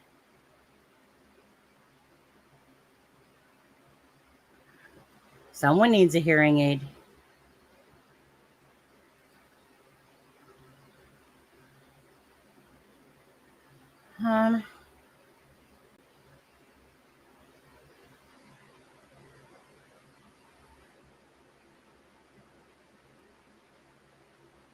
We should get a fundraiser and get the money for Reverend Dominic to come and meet Belinda Gray and give her a walk through Psychic Detective DM. Would shit his pants on there. So in all fairness on this one, Donna was supposed to read Belinda over a month ago. So I had already reached out to Donna Serafina knowing her from other cases, of course. Suzanne Morphew one. She was going to read Belinda, then she canceled. Um, and then I see that Donna has had stuff going on with her dog, and her dog passed away, sadly, on this. So, Belinda had reached out to her a few more times, and she didn't get a response. But obviously, when you look at the fact that her dog was going through, pets are just like children, right? So obviously, she was going through a lot. So, um, again, at this moment, Dawn is probably whatever she's doing, she's probably trying to heal from the sadness and grief of losing her dog that she didn't expect to die and stuff like that. Sunny, if a vehicle has an exhaust leak and conditions are rainy and heavy air, death can happen. Years ago, I lost two friends in this way. Right, I get that. And, you know, I mean, bottom line is that it still runs into the same realm of a cover up, if anything, right? Right? If that's the situation, or drugs, or, a child dying because of getting in the middle of a fight, taking out the other one, stuff like that, it all boils down to that it's a cover up, right? Allegedly.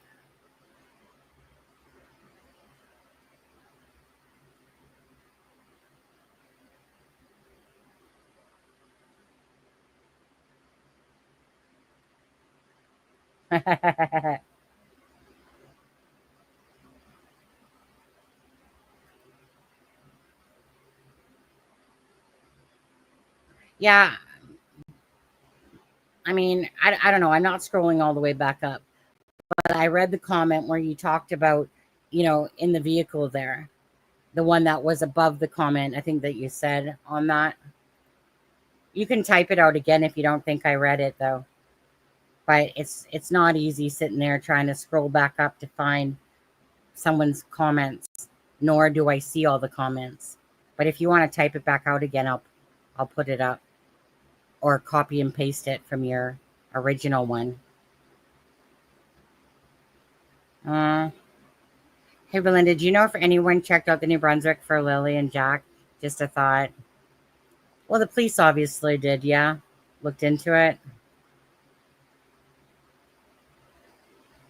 I think there's more than two of them, actually, Marie, about a pumpkin.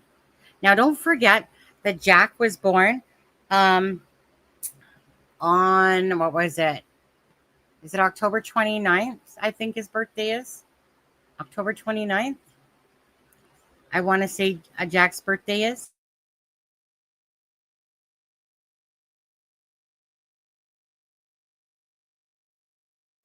Sunny, she is just pulling around from it.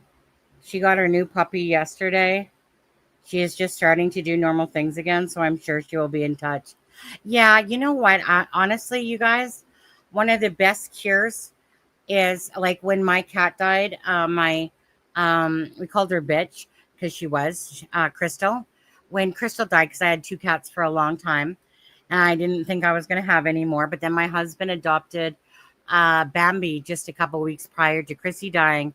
As soon as Chrissy got cancer in her mouth and she couldn't eat and stuff anymore, anyways, she just looked horribly pathetic. And we finally made the choice that it was time to put her down. Anyways, as soon as we left there, my immediate thing I said to my husband, and this is only because really that because we had another cat, Bambi, at this point, psycho bitch. But anyways, as soon as we left, I said, take me to the SPCA. I'm gonna adopt another cat. One of the most healing things when you lose an animal is giving love to another animal, because there's so many animals out there that deserve it.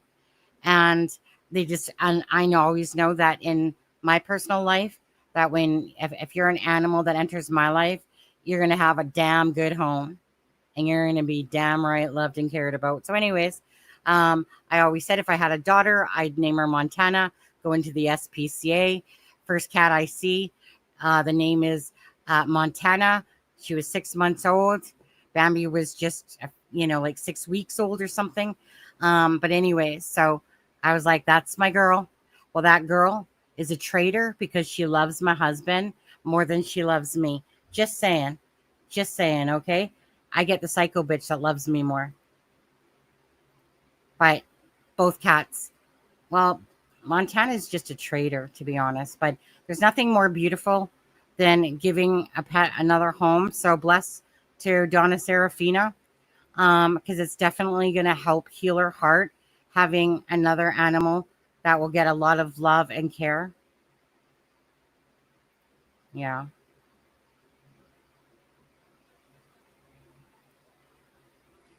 Okay. Yeah, yeah, yeah.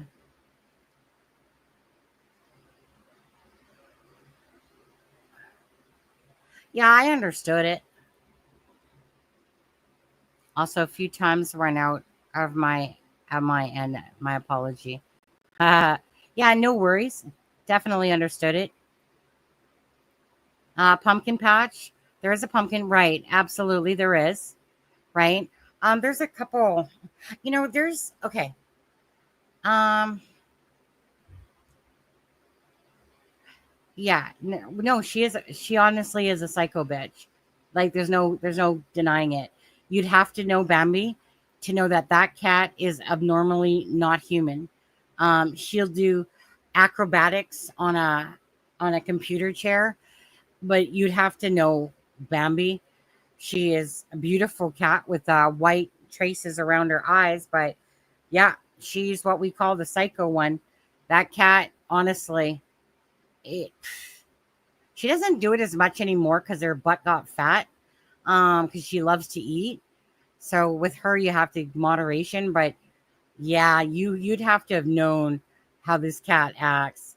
Just psycho over especially computer chairs. And you'll just watch her do like as if she was in the Special Olympics or something for cats. Like, I'm not kidding you. Talk about a cat with energy. She's so darn cute though. Yeah, I know, right? Her name is Bambi. Bambi loves ass taps. Anyways, um, moving on. Let's see. Let's see here. Mm, okay.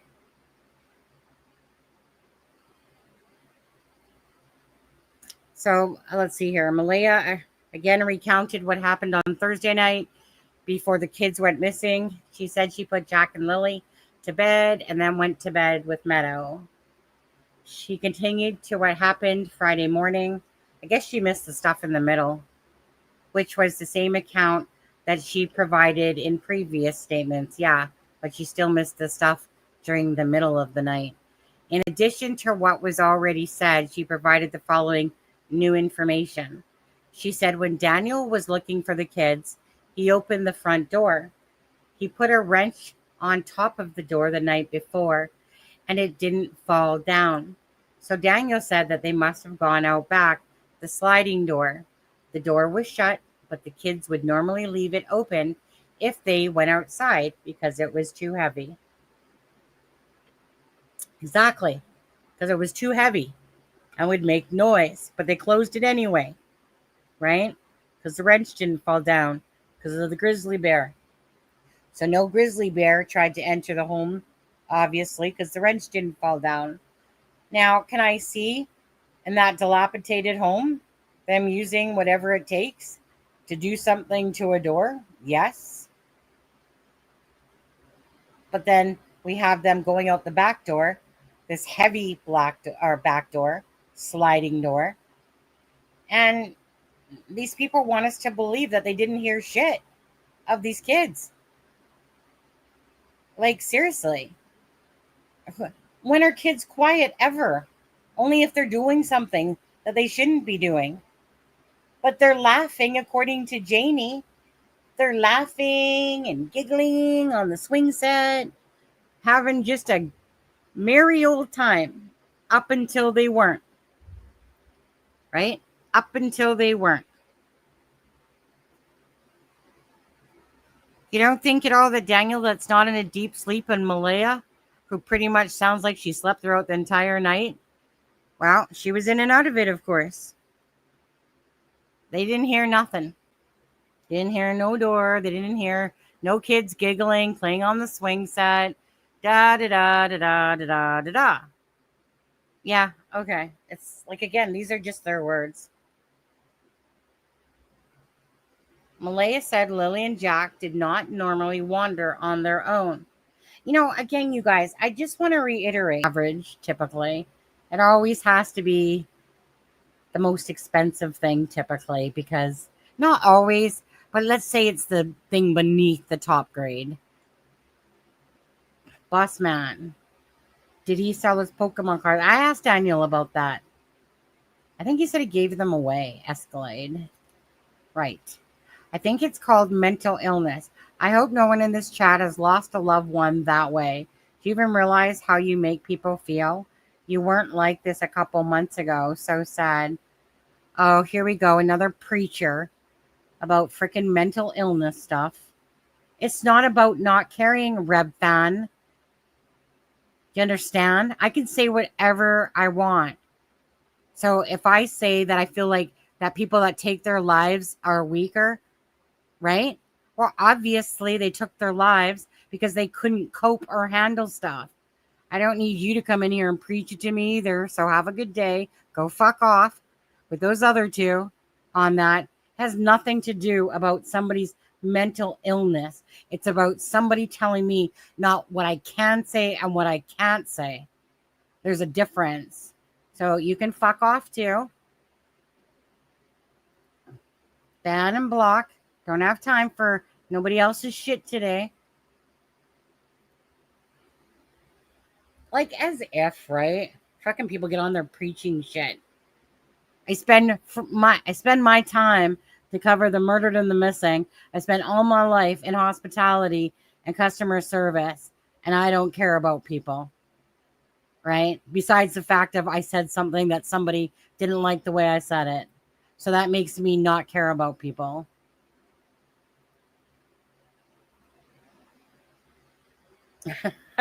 Marie. That's funny. Rep fan, you're way behind tonight.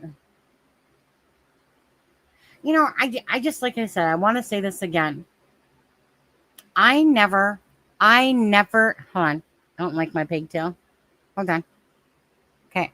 No. Oh, I know. It's my little tambourine thing that's behind me that I thought was part of my hair thing. Anyways, my thing is this. Do I ever go in somebody else's channel and tell them what to say or how to say something?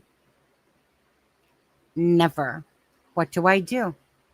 If I don't like what they're saying, I leave. Okay? Does it mean that they're a bad person? No. Well, some of them are a joke, right? But if I never go in there and say to somebody that this is what you should say or how you should say it and stuff like that. And I don't expect it to happen to me. Simple as that, right? Now they want to come preaching like they're like fucking flies to shit. Like I said, will I lose subscribers over it? Yeah. Do I care? No. Because again, anyone that comes to this channel knows that I'm not here to sugarcoat things, but I'm not here to sit there and have people in chat tell me how to run a channel. Would you guys like it? No. So I don't do it to other people, and I don't expect it to be done to me. And if you want to preach about mental health illness and make it a topic, then go preach about it in another channel or create your own, right? Does that mean I don't care? No.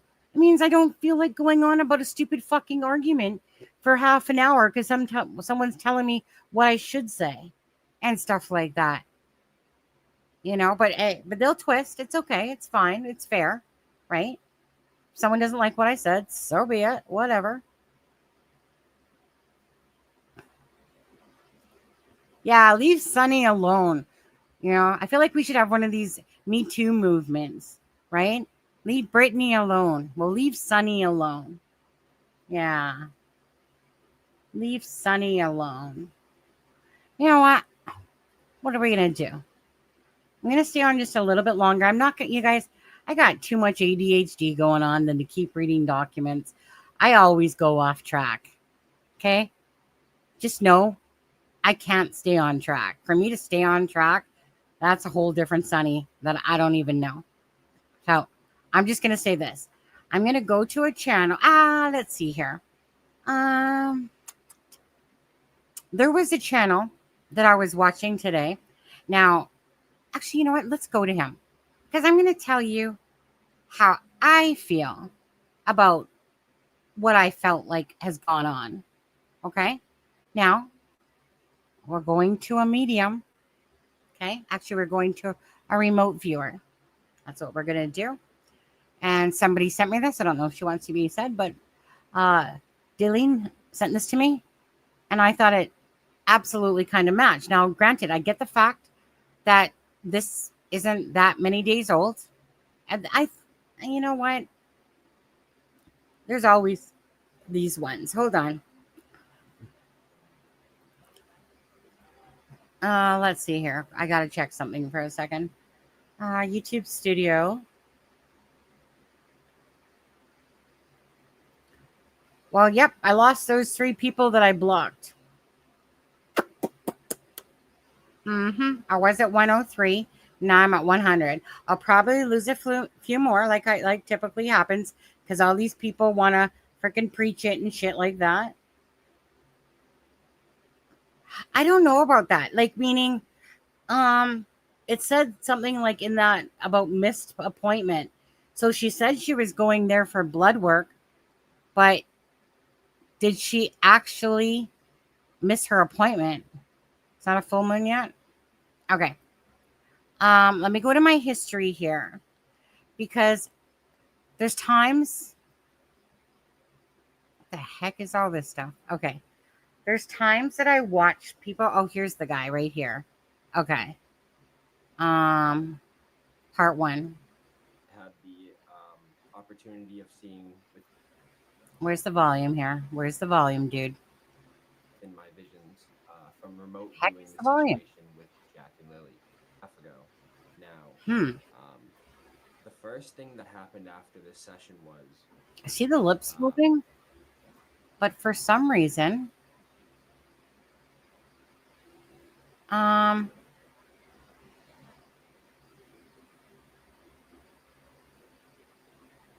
1 second here. Part 1.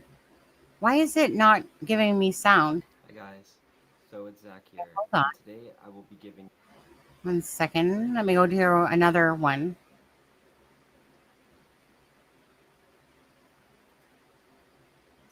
experience video.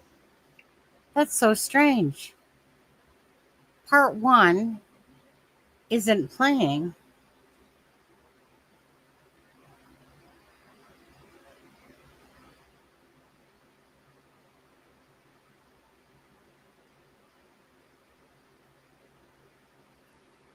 Yeah, no.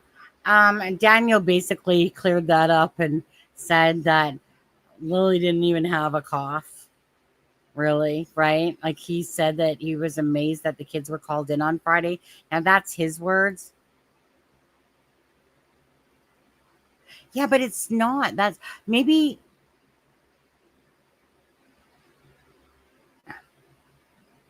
Let's try this again. Hi guys, Zach here. February 25th. I mean, I had my earbuds in, but I will go over the previous interviews. Something was acquired, like, this guy's on full tilt. Substance. Now I cannot tell you the direct substance. I never had a All I problem know listening is, to him, and but I was once listening she to him with alerted my them, they earbuds. alerted But somebody still, else. what the They heck? then went to Like, I can't even hear a whisper out of this guy's mouth, basically. and they took Sebastian, and when I saw this, there was It's so one strange. person holding Sebastian. I can't even fix this type of low. Darn it. Why is it doing that?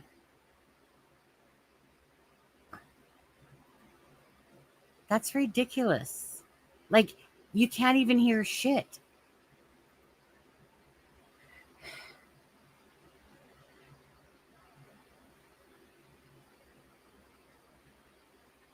Are you talking about Ben? Ben. Yeah, like this not even playing crap.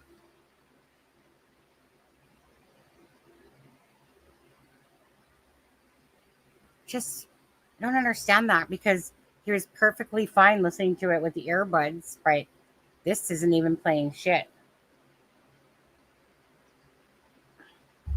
But it's kind of one of those things. Okay, you know what? I'm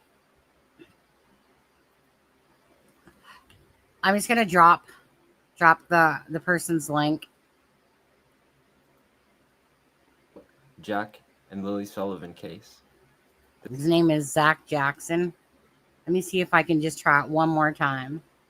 Part 1. Giving you my synopsis and telling you. What the fuck? Nope. Apparently not. The opportunity. I'm just kind of blown away.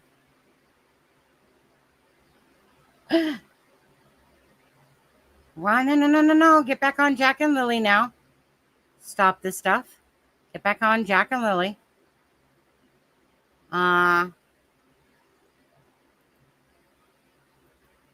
Anyways, go listen to it with the earbuds on. Yeah, it's good on part 2, but like the point is to listen to part 1 and then go to 2 and 3. It's not the same. So we're going to go to, there's another person that I feel has other digits. Okay. So we're going to go listen to that person. Let me find it. I think she's really good. I've actually listened to all her. Come on, where are you now?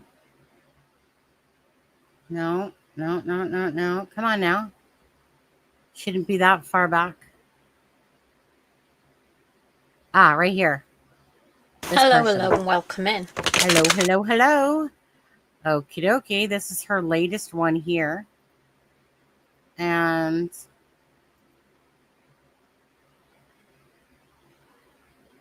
okay. So I think she does a really good job. Okay. So yes, ma'am. Yeah. Honestly, I'm moving on to somebody that has what I consider, like, honestly, like, I remember Kent saying to me, well, are they good because it matches your theory? Well, yeah. I mean, it's because, well, it's not that it matched my theory, but it matches what we originally talked about between me, Kent, and Charmaine. But this lady, I find that she's really good. I do find her to be really good. So I've watched all of hers. Okay. Let's see here. Have I got it up? Yeah, that's just it. Right? Why is it not? It was playing fine on my iPad. And I'm talking about part 1, right? But yet on the computer, it's playing like shit. Thanks, Orly. I appreciate that. Yeah, so what's up with that, though? But anyways, we'll go to this one, because this is another person that I truly, really like watching. I've watched pretty much all of her videos with Jack and Lily, Daniel, and all that stuff, okay? So this is what's it called again? Shal Spirit Tarot. Yeah, Shal Spirit Tarot. I'm gonna and how it's being. Okay, so this is kind of about like the RCMP, about where they're at is what her reading is here. Okay. Executed. So you have all that to consider. So what I thought I would do, as it's gone a little bit quiet in this energy, and I'm pretty sure and hoping that the RCMP are working endlessly behind the scenes to find these missing children. So I'm going to start with a question. What is happening with the RCMP? What is happening? You keep saying RMCP. Can Spirit highlight any information?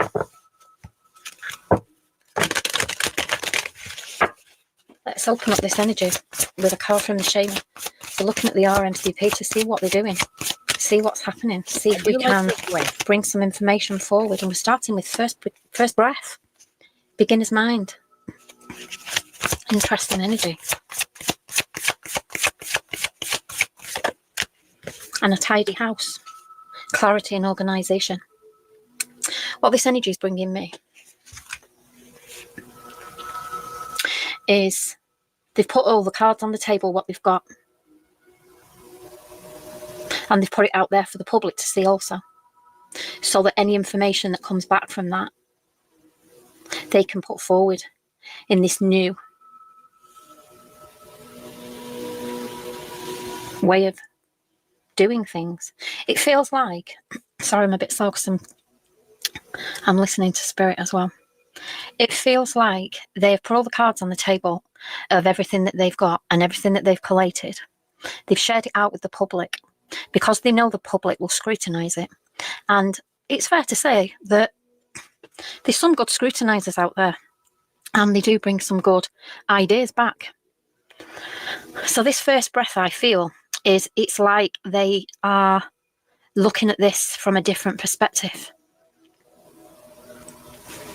It's like they've kind of hit a brick wall and they thought, right, what can we do? So they've had a good tidy up and they've put everything into order, clarity and organisation, and that's these statements coming out. And now it feels like they are moving forward with new perspectives.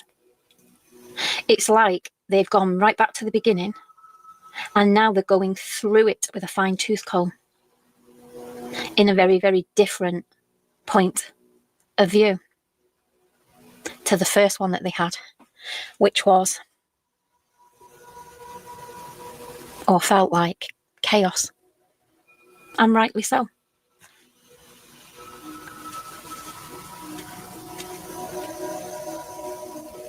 So I feel like that's what's happening.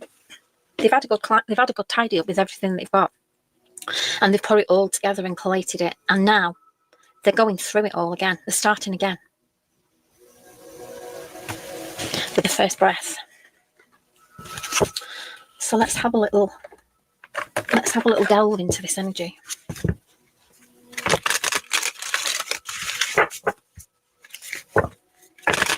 What are we seeing here, Spirit, in this energy? What are we seeing in this energy with the RCMP? Can we have some clarifiers, please, what we're seeing? These cards are all going to be in the upright position. Starting with the King of Swords. Somebody here is clarifying the clarity in this energy. We have the Tower. And the Two of Wands.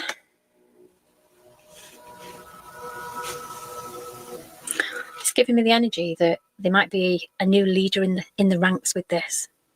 Somebody that is a strategic thinker kind of energy.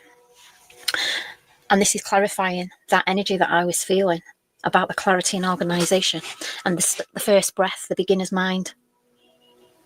Because this card here, it highlights strong analytic skills and like a good ability to navigate complex situations with wisdom. Because this Tower sat here. This is the missing children energy. And the Two of Wands sat here. It's all about planning and decisions and future visions. And it's all about choosing which path to navigate that wisdom, clarity, energy. It's like they're on a crossroad And it's kind of like they've come to a point in the road now where they can't give up. They can't go back. So now they have to make this decision of how we're going to move forward in this energy now. So it's time for new planning, and that's what this beginner's mind is. We have somebody here, I feel like a new leader, some fresh eyes, some fresh ears, somebody that's going to be looking at all this information, an analyzer. Let's clarify that King of Swords. And we have the Knight of Pentacles in reverse.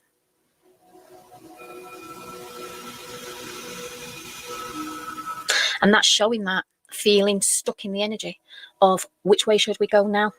So it's like a tidy house, clarity and organisation. We need to change things here. We need some fresh eyes. We need some fresh energy here to look at this. We need somebody to come in and look at this. And I think that's what's happening. And they've put all that information out there, all them statements and collated information for the public to scrutinise.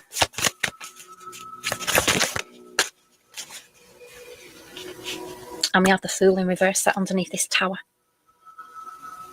And that's showing the carelessness in this investigation and the being unprepared, poor judgment energy, lack of direction energy.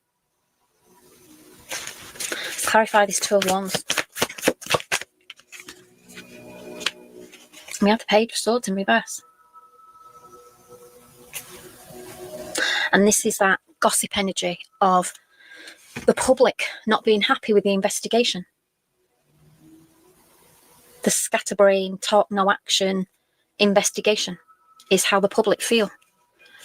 So these cards here are clarifying this new analytic energy that's come into this.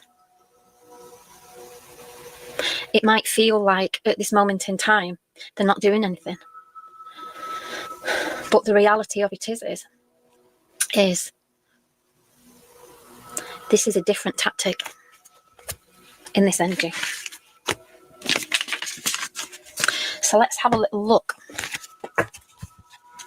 at what is hidden here. What can we expect from this new energy that's coming in? My cards have just gone all over the place. So I'm feeling like there's a lot of energy here for them to sort through. And it's going to be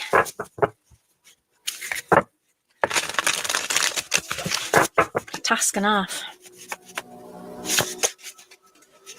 So let's have a look at this energy.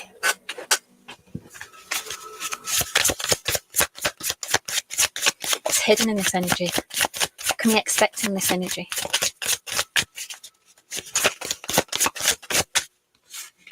We have the Eight of Wands there. This is fast action. With the Four of Cups.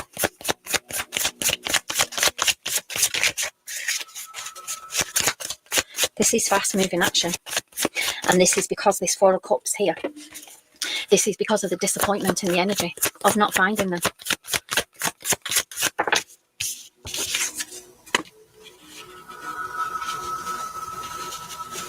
We have completion. Let's clarify. This is in the what's hidden energy. We have some fast moving energy here. Somebody's come in here. And I'm feeling like this energy is very different to the other investigation, is what I'm feeling here. We've got this old energy sat there in between these two cards in the what's hidden. And we have the Eight of Wands and we have the World card here. And this is somebody that's looking at the bigger picture. This is somebody that's looking for completion in this energy. This is somebody in this energy. It's very, very, very different energy. Let's clarify this Eight of Wands. And we have the Knight of Cups in reverse. This person is avoiding conflict. This person is not just here to analyse this energy and start from the beginning and go through it with a fine-tooth comb. They're also here to back up this gossip from the authorities and the investigation.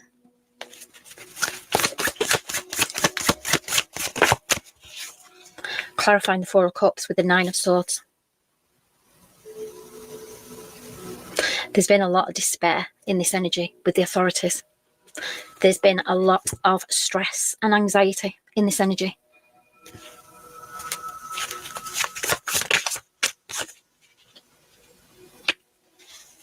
And we have the Star in reverse.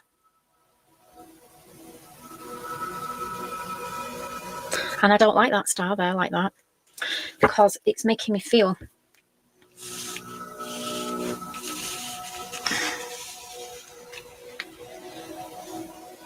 let me clarify it. Let me clarify this energy, because I might still be picking up on the RMCP and their negative energy and their disappointment in not finding Jack and Lily.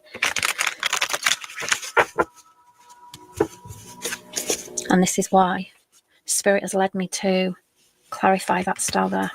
Why is the star here in reverse, Spirit?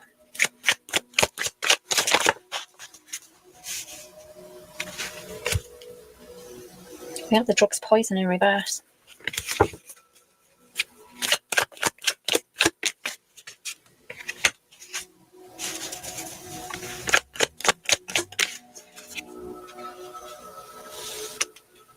This energy is to do with the RMCP. This is clarifying, like I was saying before, that this new energy that's coming here into this investigation is not just here to start from the beginning and analyse all the information that they have collated over this last 16 weeks. But he, I said he, so maybe it is a male. They're also here to try to turn around this negative energy towards the investigation, because there's a lot of public unhappy people out there feeling like other things could have been done before now. And the way that the information has come out has been a little bit scatty.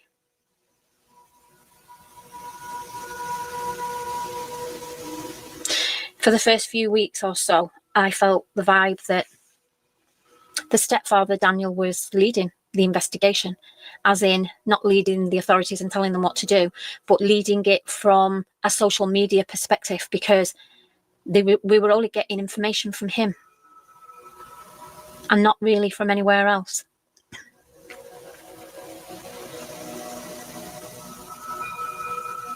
So this star here in reverse is the despair, disconnection, despondent energy from the authorities that the public are feeling.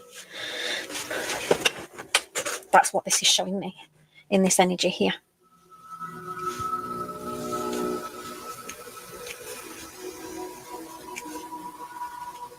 And with the drama acting there, it's bringing that false masked energy where there hasn't been many updates throughout, apart from recently where they've released all this information and these statements energy.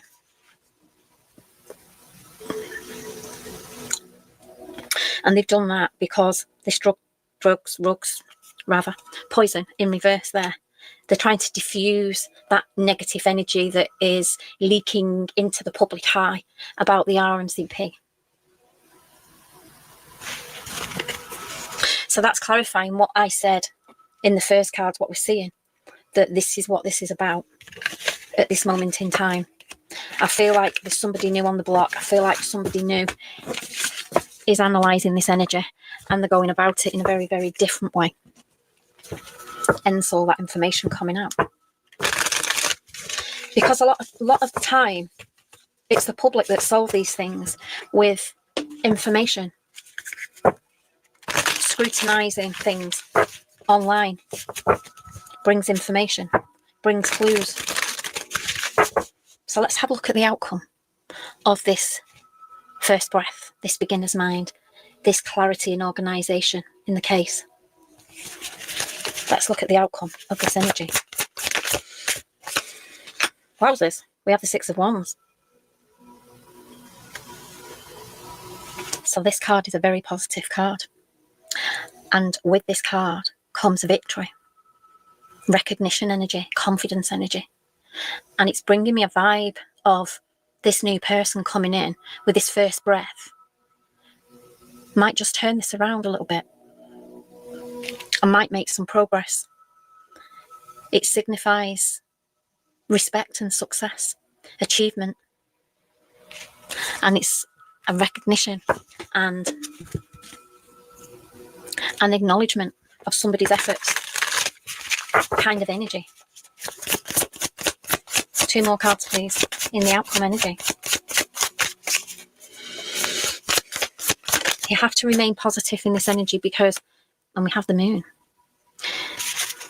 What you think is very, very detrimental to things like this, because if you've got a majority of people who are thinking this is going to be a cold case and we're never going to find anything out, and if you've got 80% of people doing that and 20% of people staying hopeful, that 80% of cold case is going to win because you're manifesting the energy.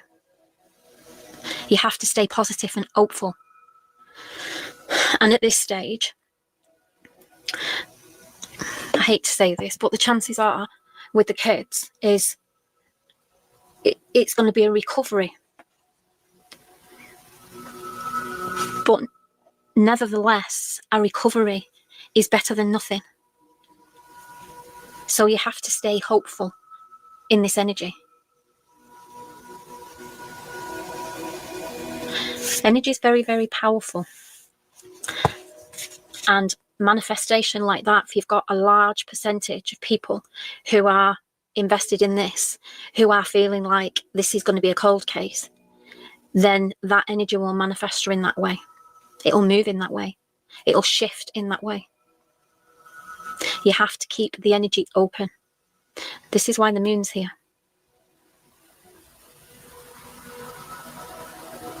The moon's the mystery energy. With the moon comes shadow energy, deception energy, illusions and cycles. So it's all about manifestation. It's mystical. It's waiting to see how the energy is going to be manifested. And the moon is here to remind us that every month is a new beginning. And this is positive energy as the moon moves through its unconscious energy of dreams and intuition throughout the months. How it disappears and then it kind of appears again and becomes full of abundance when it's in full moon, bringing light to the earth, bringing its energy to the earth. So it's a very mystical thing. And this is like clarity, to have faith. Have faith in this energy.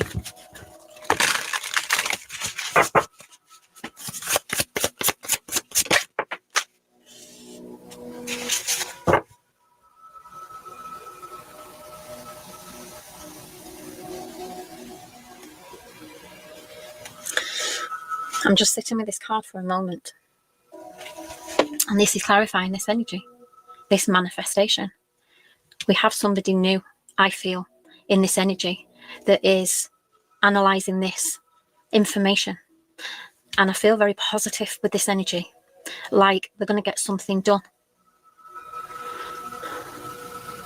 So it's like turning this energy around with the investigation from the public view and bringing some hope. And this 8 of Swords here, it's that restriction energy, that feeling trapped. It's clarifying of how manifestation can affect outcomes of situations. Because the 8 of Swords in this deck represents restricted energy and fear, feeling trapped. It signifies a period of self-imposed limitations and mental blocks that hinder your progress.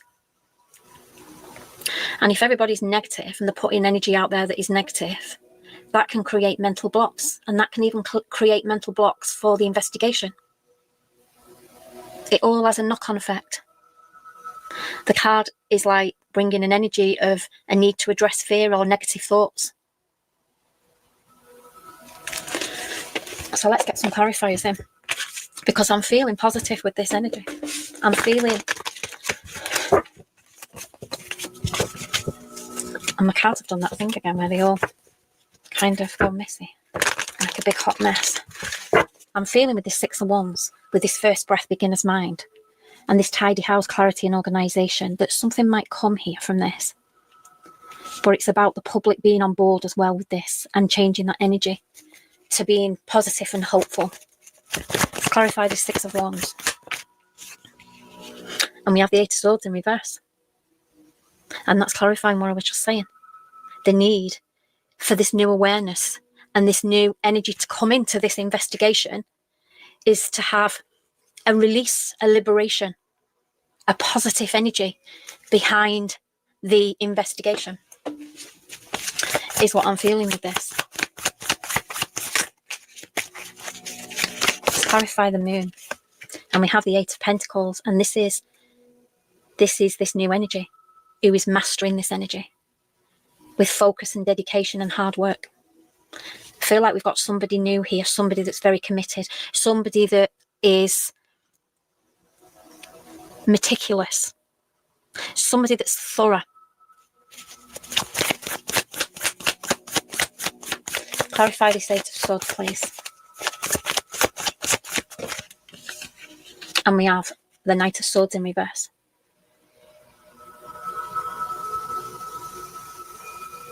And that's clarifying that negative energy from the public, that lack of confidence.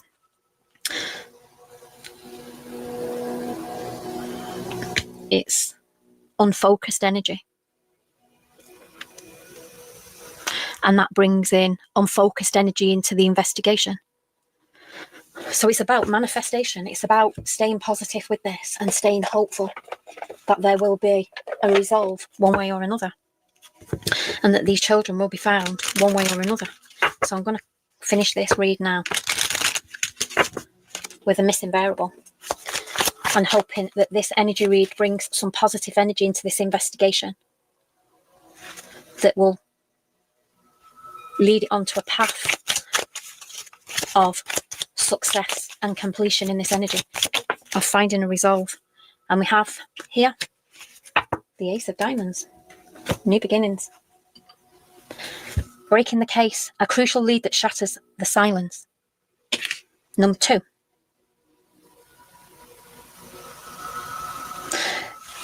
The law of wealth and power.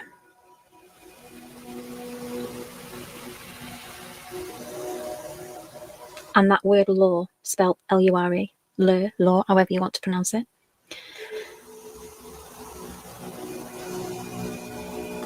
The lure of wealth and power. That's that energy, that manifestation, positive energy.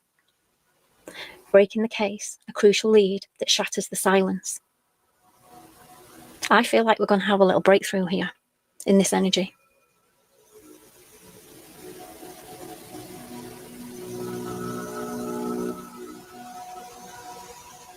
Positive manifestation brings wealth energy. Wealth energy, as in when you are wealthy, that energy you feel in that power there is what this energy is moving here through this investigation.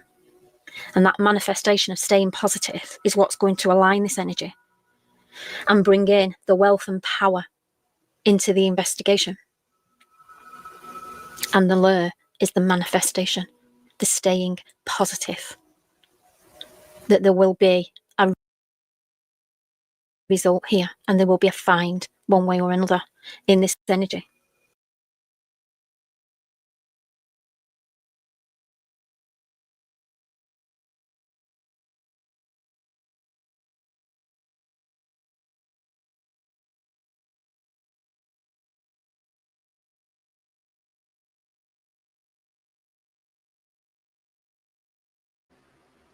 I love this lady's voice. It's very soothing.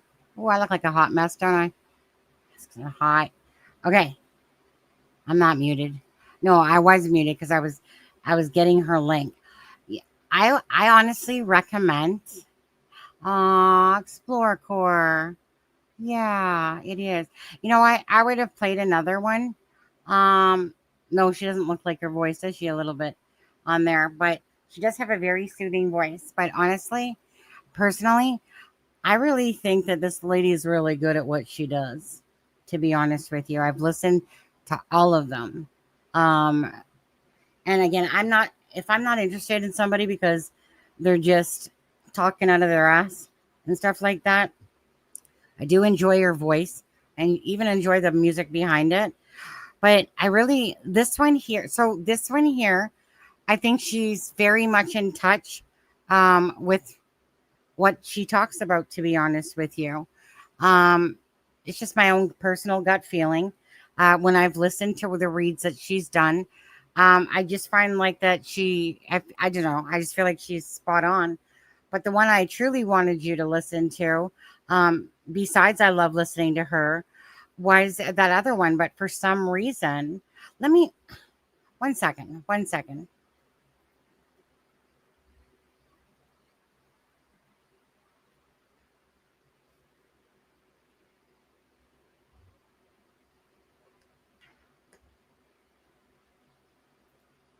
Um, I didn't have any problem listening to it on my iPad at all. So I don't understand like the first one. But I want you guys to hear the first one, to watch the second and third one. And they're only like less than 10 minutes long. Um, but let me just see if I can pull it up. Yep. On my iPad.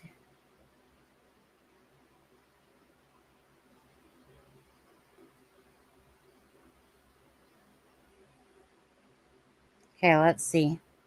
So this is number one.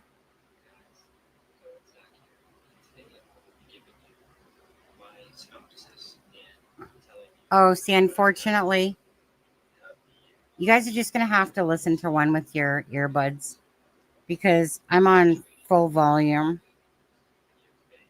But with the earbuds on, it was as clear as day. But it's really good.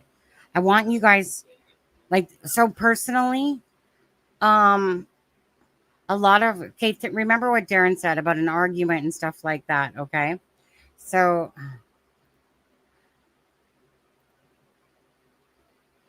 I would love for you guys to hear this one because this is kind of like, in a sense, been our line of thinking, definitely at the start of what basically kind of happened. And that's all I'm going to say is that. But hold on. History. So I just want to drop his link one more time. So he's done 3 of them. Okay.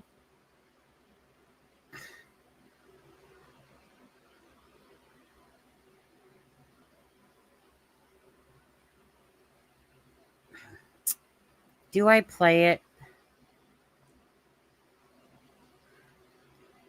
Number 2. It's just that number 1 was important as well. But No, I left off in part of my.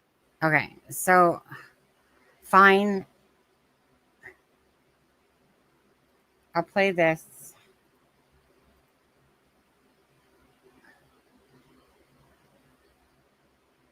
He's yeah. Was he? He's what you would call a remote viewer, right? But I just feel so disappointed that we can't hear the first one unless you listen to it on your freaking phone or iPad or something with like earbuds in because it's so low. But on YouTube, you can't even hear it. But let's just. Oh, I think I dropped his channel. No, hold on. Let me grab his channel. Sorry. Let me do that first. I thought I grabbed it already.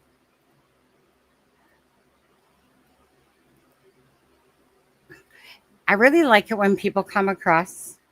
Well, there is closed captions, but it's not the same. It's not the same, Ben. So there's the channel there. I hope you guys go over, and subscribe if you like what you hear, in a sense, right? So again, I just like when I come across something, I have to think about authenticity of the person speaking, and do they come across like they're just full of hot air, or do they come across like there's truth? Now, in saying that, okay, so granted, I know that Darren has spoke on our channel about the situation of an argument, allegedly, right? On there. Um, yes, he is in this chat at times.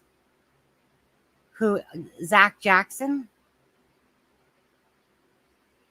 Is that what you're talking about? I feel like I knew that name, though. Like, as soon as I saw that name, I felt like I knew it. So is that what you mean by that?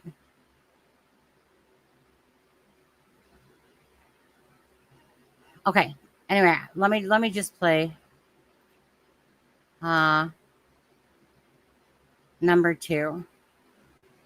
Now, I left off at a pretty graphic part, and I just wanted to say this video is only the opinion of mine currently. And yes, this is my remote viewing session, and this is the second part of that. So I left off during the fight between Daniel and Malaya.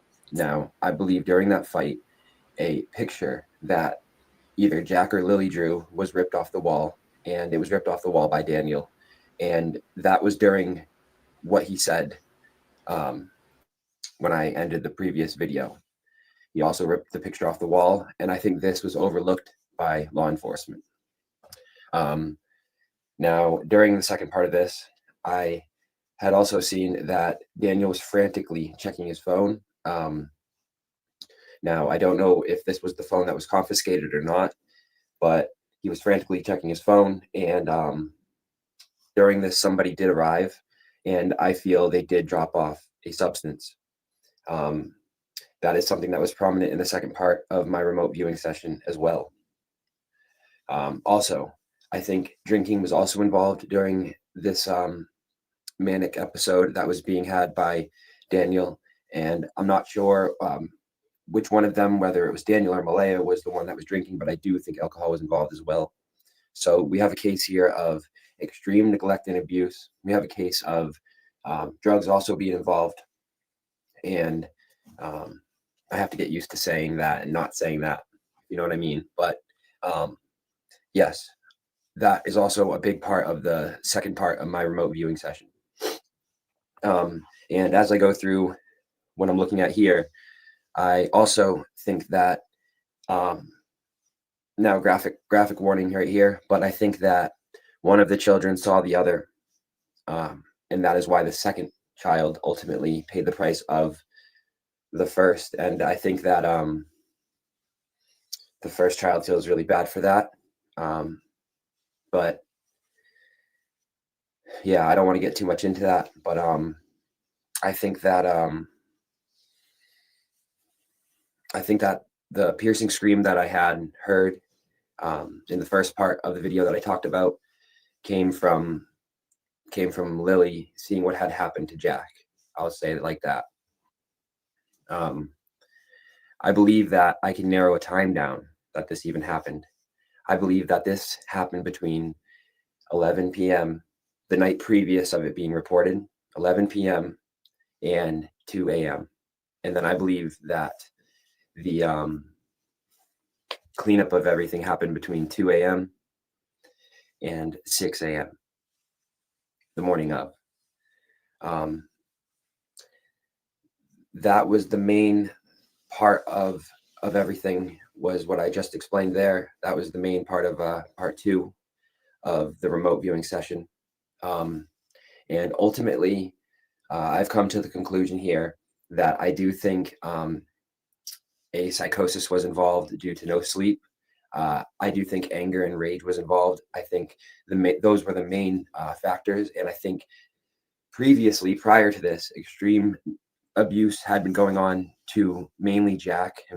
And I think that Jack was being hurt very badly a lot of the times. And I do think abuse happened to Lily as well. Now, I don't think it was just one parent or the other. I think that it was mainly Daniel doing the abuse physically, but I do think both partook in the abuse and neglect. I think that the energy that I see is that Daniel got a kick out of abusing not only people that he could, such as Malaya, for example, because he had control over her. He did not let her leave, in my opinion, and that was planned. That was planned probably, I would say, around a little bit after the time Malaya got pregnant with Meadow. That was planned, and Daniel got a kick out of abuse, whether it be animals, whether it be women, or whether it be defenseless children. And he also gets a kick now out of the fact that right now he is a free man walking, though all of this had happened under his watch.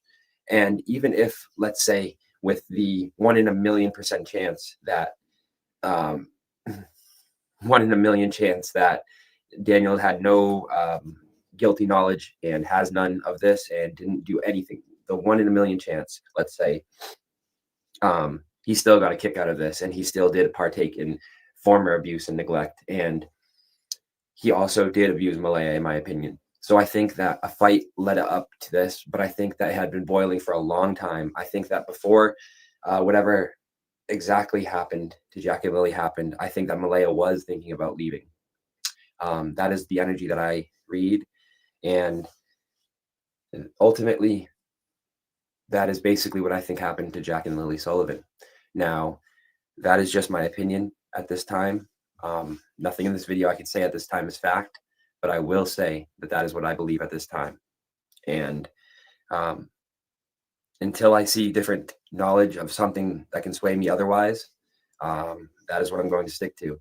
Now, in part 3, I will be talking about where I think Jack and Lily Sullivan possibly are. All right. Now, that is all for now. It's Zach. All right. Love y'all. Peace.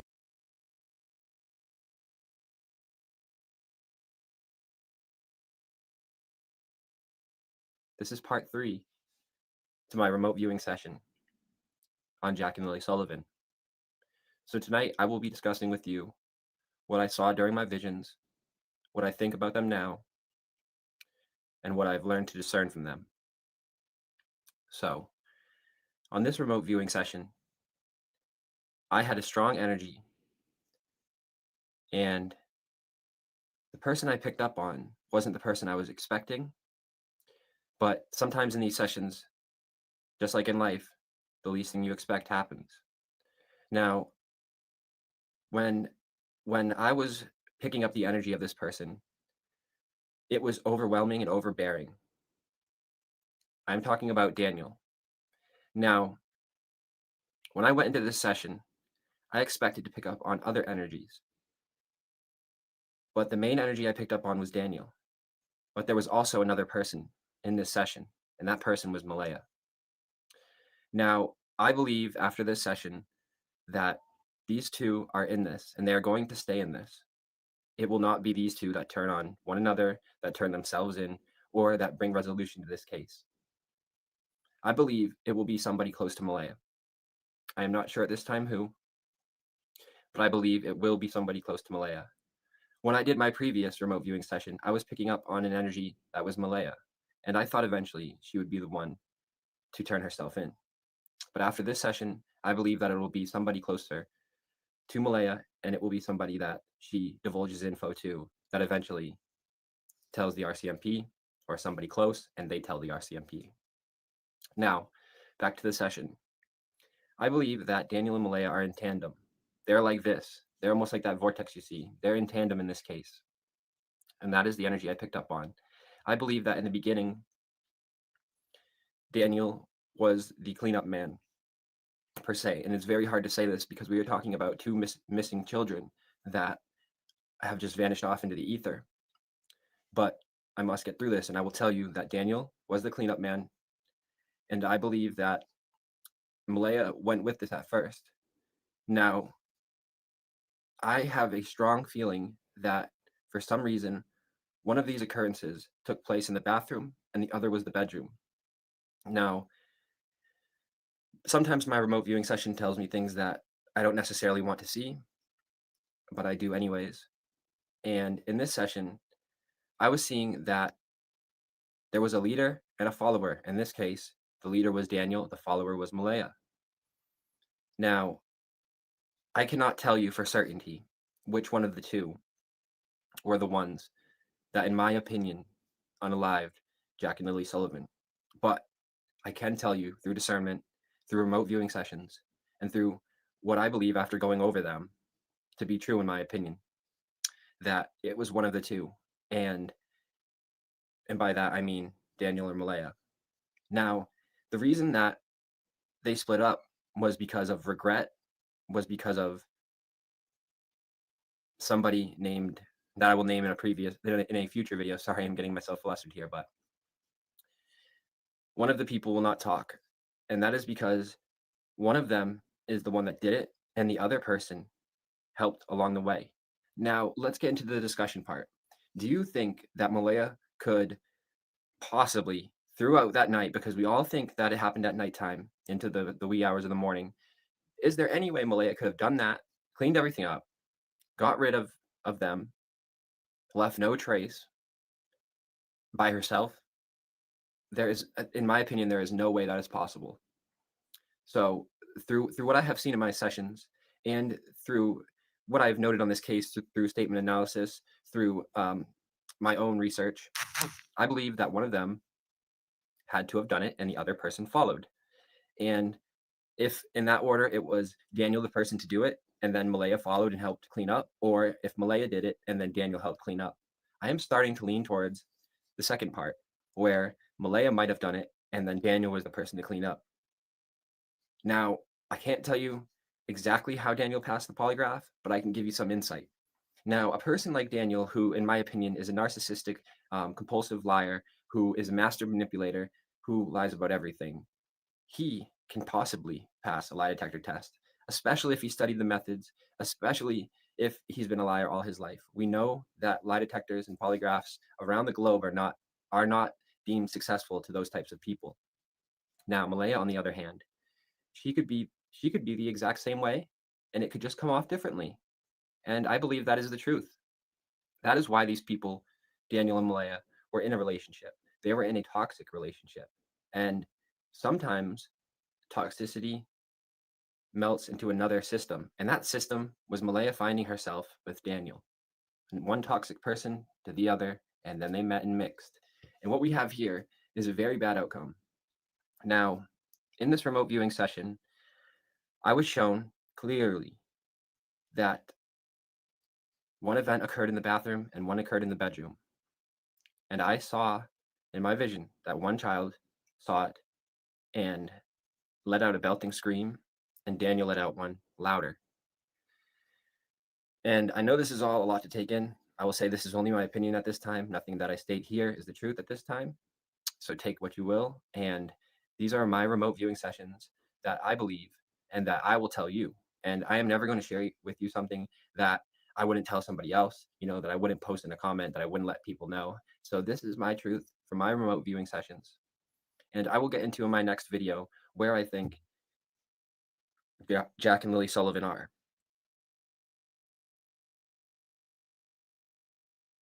And I am never going to share with you something.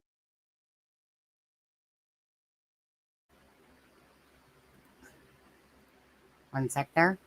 Okay, so this is one of those things, again, remember, guys, it's for entertainment purposes only. It's not fact, it's just someone's opinion, obviously, in this case. Now, Kent from the start, actually, is the one that had said this. When we were talking about it, Now, granted, this guy's videos are very recent, okay? But the thing is that this is how we kind of felt along, but Kent specifically, exactly what this guy has said. And we know that Darren basically spewed off some of the same stuff. But Darren basically said, so hypothetically, basically speaking, that there was an argument that happened, and that argument continued on their way home, that a fight happened between the two of them, and that something happened to one of the children. Now, again, Kent's thoughts were, well, like, well, what if they had to get rid of the other one because they were a witness, and they would, spiel type of thing, right? And in my head, I was like, yeah, no, no, no, no, no. I mean, I just can't picture, even though I know that there's wacko cases out there, but I was like, I just can't picture that because one child's seen it, that means you're going to take the other child out. Like, no, no. It has to be like math. The kids got into math or something. So the bottom line is, regardless, and it's always been in my personal thoughts, if family members are involved with this, is it a cover up? And why was it a cover up? Is it Daniel? Is it Daniel and Malaya? What happened to Jack and Lily? Right? So, could be absolutely so off point, right? Could be so off point.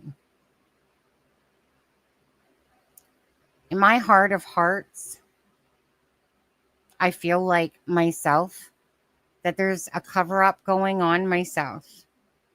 I feel like something happened to Jack and Lily in the home. I think that there was an argument. I see a lot of people pulling cards for an argument and chaos. You guys should go back to and watch that Shell, the one that I put here. You guys, she's really good. Okay. I mean, if you listen to what she's saying and you're kind of along the same lines of thought,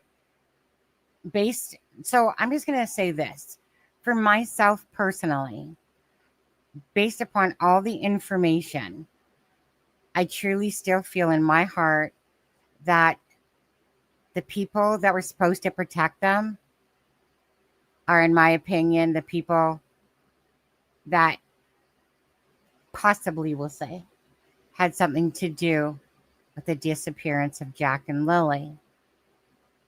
And that it was a cover up. That's what I think in my head, right? Based upon the information, because I don't believe myself that they're in the woods. I do not believe it was a stranger abduction. But yet I always still leave myself room, because in this muddle of a case for Jack and Lily is so many twisted lies and inconsistencies that it leaves your head spinning, right? And hi, Lucinda Manneray. How are you? Hi, Patrice de Chief. Thank you so much for the kind words. My heart will always be for the children over anything, because children are innocent. They deserve so much more than what we're witnessing happen on this. But just, it's like in my head, for my gut to be so off, it's rare. It is rare. But as I get older, I question myself when I should just stick to what I originally feel, because that's usually always the most accurate. But I feel like as I get older, whereas before I would have put my foot down and just said no, right? But because there's so many lies going on, I think he's right. I think that you have two people that are toxic, so toxic together. When I was working at the hotel, there was this one chick. Her name was Ashley, and Ashley was kind of like a dark entity type of person. Very low self-esteem. And her and her boyfriend were toxic together, which created a perfect almost relationship for them. but yet it was a very toxic one. And I kind of agree here with Zach, is that, you know, I mean, it's one of those things that good people tend to have narcissists, um, you know, leech to us. They do. I didn't realize until I was older that obviously I didn't realize I was putting out this scent of kindness and I'm a fixer. That meant, you know, come leech off my energy type of thing and steal it and twist it and turn it and all that stuff. But I kind of agree. And I get the feeling that they do talk to each other, whether that's through burner phones. I believe that they do talk to each other. And I do agree with the fact, like just going based on what I'm feeling, I do agree with the fact that they're protecting each other and that neither of them are going to admit to anything. Mhm. I do agree with our liar and a sociopath. Can you pass? So is Malaya going to look really hard for her children if she knows the outcome? No. If Wade made comments about the fact that the children are dead and probably buried somewhere about 20 minutes and stuff like that, that tells you that they at least believe that they don't believe the children are alive based upon his words. And, you know, again, you know damn well that Wade and Cindy are having conversations. And it kind of goes a little bit in line when Darren said, you know what, Darren, I'm sick of this fucking shit. Whatever Malaya does type of thing and stuff like that. At the end of the day, too, right? If Malaya just sticks to her story and just wants us all to believe, you know, she's missing her children dearly and stuff like that. To me, Malaya's actions are that of somebody that knows what happened to Jack and Lily. Daniel feels like the person, in my opinion, that feels like he's trying to sell us the story. And in turn, they're trying to confuse us. And he's blaming and saying that Malaya's family has it, but they know that that's not true. But that's a misdirect. That's clearly meant to be a misdirect. The blanket on the tree, perhaps the footprints on the pipeline, you know, a clear misdirect to direct us to believe in the hope that they're still out there. So it's almost like because neither can be proven per se, and it's not like I think that they're these geniuses. Okay? I don't think that they're these geniuses at all. I think what happened here is we have a situation where they're smart enough to have other phones or leave their phones at home. That, let's just say an accident happened in the house.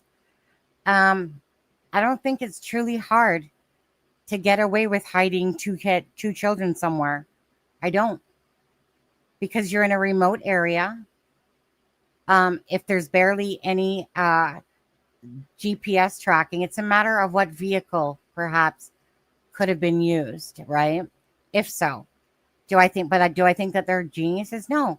What I think, if I was to think anything, I think that because of the location of the property and how remote it is, and again, I can't see people being stupid enough, but there are a lot out there that take their phones. I don't think Daniel's that stupid, right? I think Daniel's quite smart in certain ways.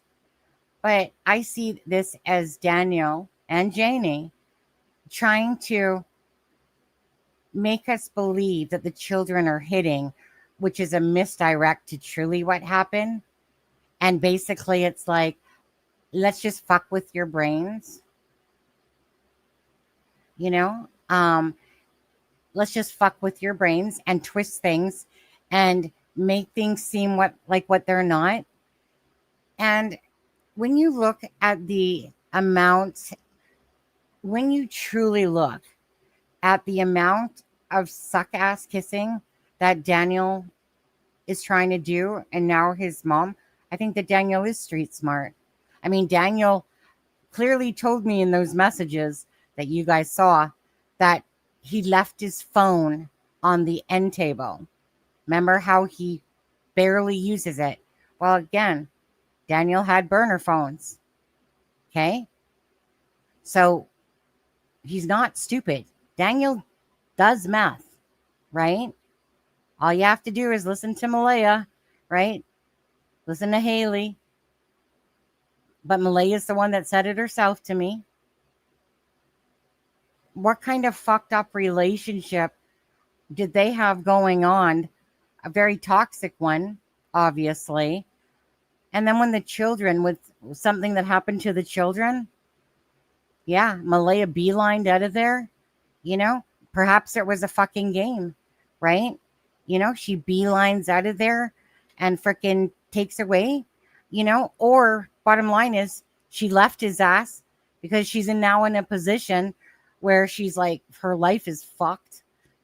And they basically just clam up because they know the truth. Even if they're apart, they still know the truth of what happened. And they know if they talk and say anything about it, they've lost Meadow. They've lost their everything, right? But there are other things that I do know that I can't say. But again, we'll just say, just think about what we talked about earlier.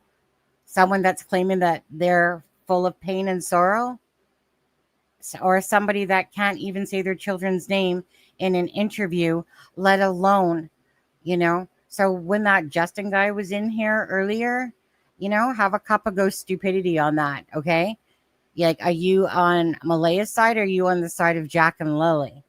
Because I'm on the side of Jack and Lily, and I don't really give two fucks. I just want whatever happened to Jack and Lily, who's ever responsible, to be held accountable.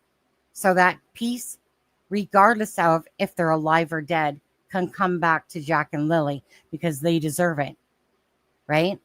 So it makes you ponder why these people are not speaking up. Well, ask yourself, what did Wade say? Why do they feel the need to search? Well, because there's still perhaps two bodies out there that need to be found called Jack and Lily. That's why you still need to search, right? They're not hidden, people. These children are not hidden. This is a manipulation to make you believe that Malaya did this, when really Malaya knows absolutely from her corner. They're saying, oh, this guy, Darren, whatever. No. You know, Daniel's trying to play both ends of the stick. Love Malaya? Oh, wait, but Malaya had something. No, she didn't have something. Wait, yeah, her mother did. No, wait, a friend, a sibling of Malaya's did. No, wait, a friend did, you know. And he's playing a game. I've watched him play this game now for months on end. And what this guy said here is pretty much in par with what I believe personally happened to Jack and Lily. I don't give a shit about their polygraph test, to be honest with you. I don't. Daniel's a chronic liar, and Malaya comes off as if she's a sociopath. You know? Don't know. You know? But I really, truly hope that answers for Jack and Lily come. And I hope that besides Malaya and Daniel, that other people that have answers find it in their heart, for everything that they are for these children, that they come bring forth answers for Jack and Lily, and let the repercussions fall where they may. At the end of the day, if people want to sell their soul to the devil and hide information, again, your karma.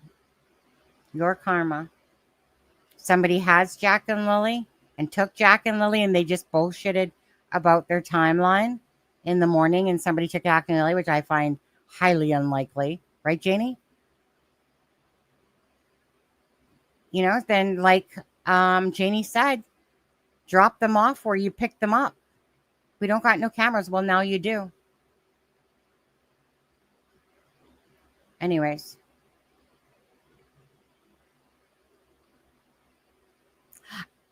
I hope if they had anything to do with the disappearance of Jack and Lily, like I said, let karma be your biggest bitch.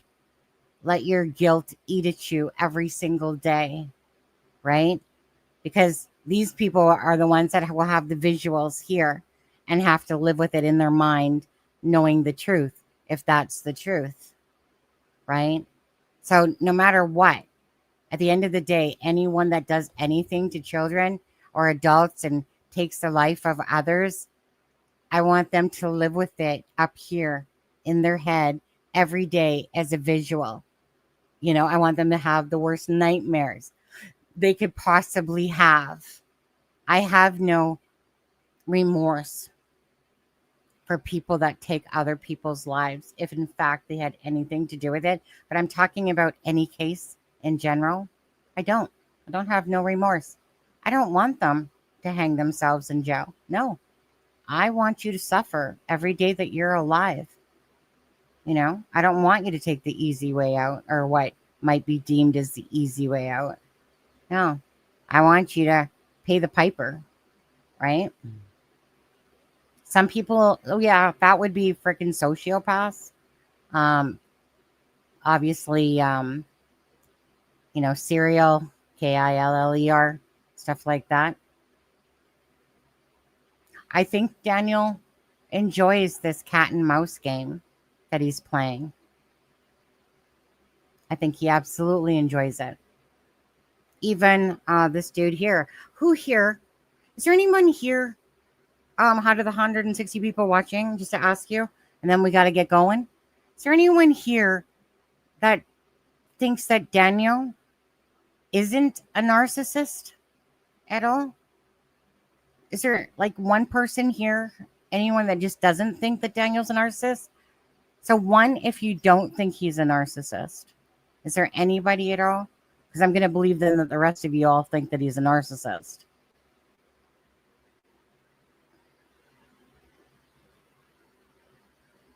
That's absolutely right, Ravenstar. Just like Janie says, who wants to listen to Lily scream? Would you want to listen to that scream? Just listen to the birthday party. Would you want to listen to that?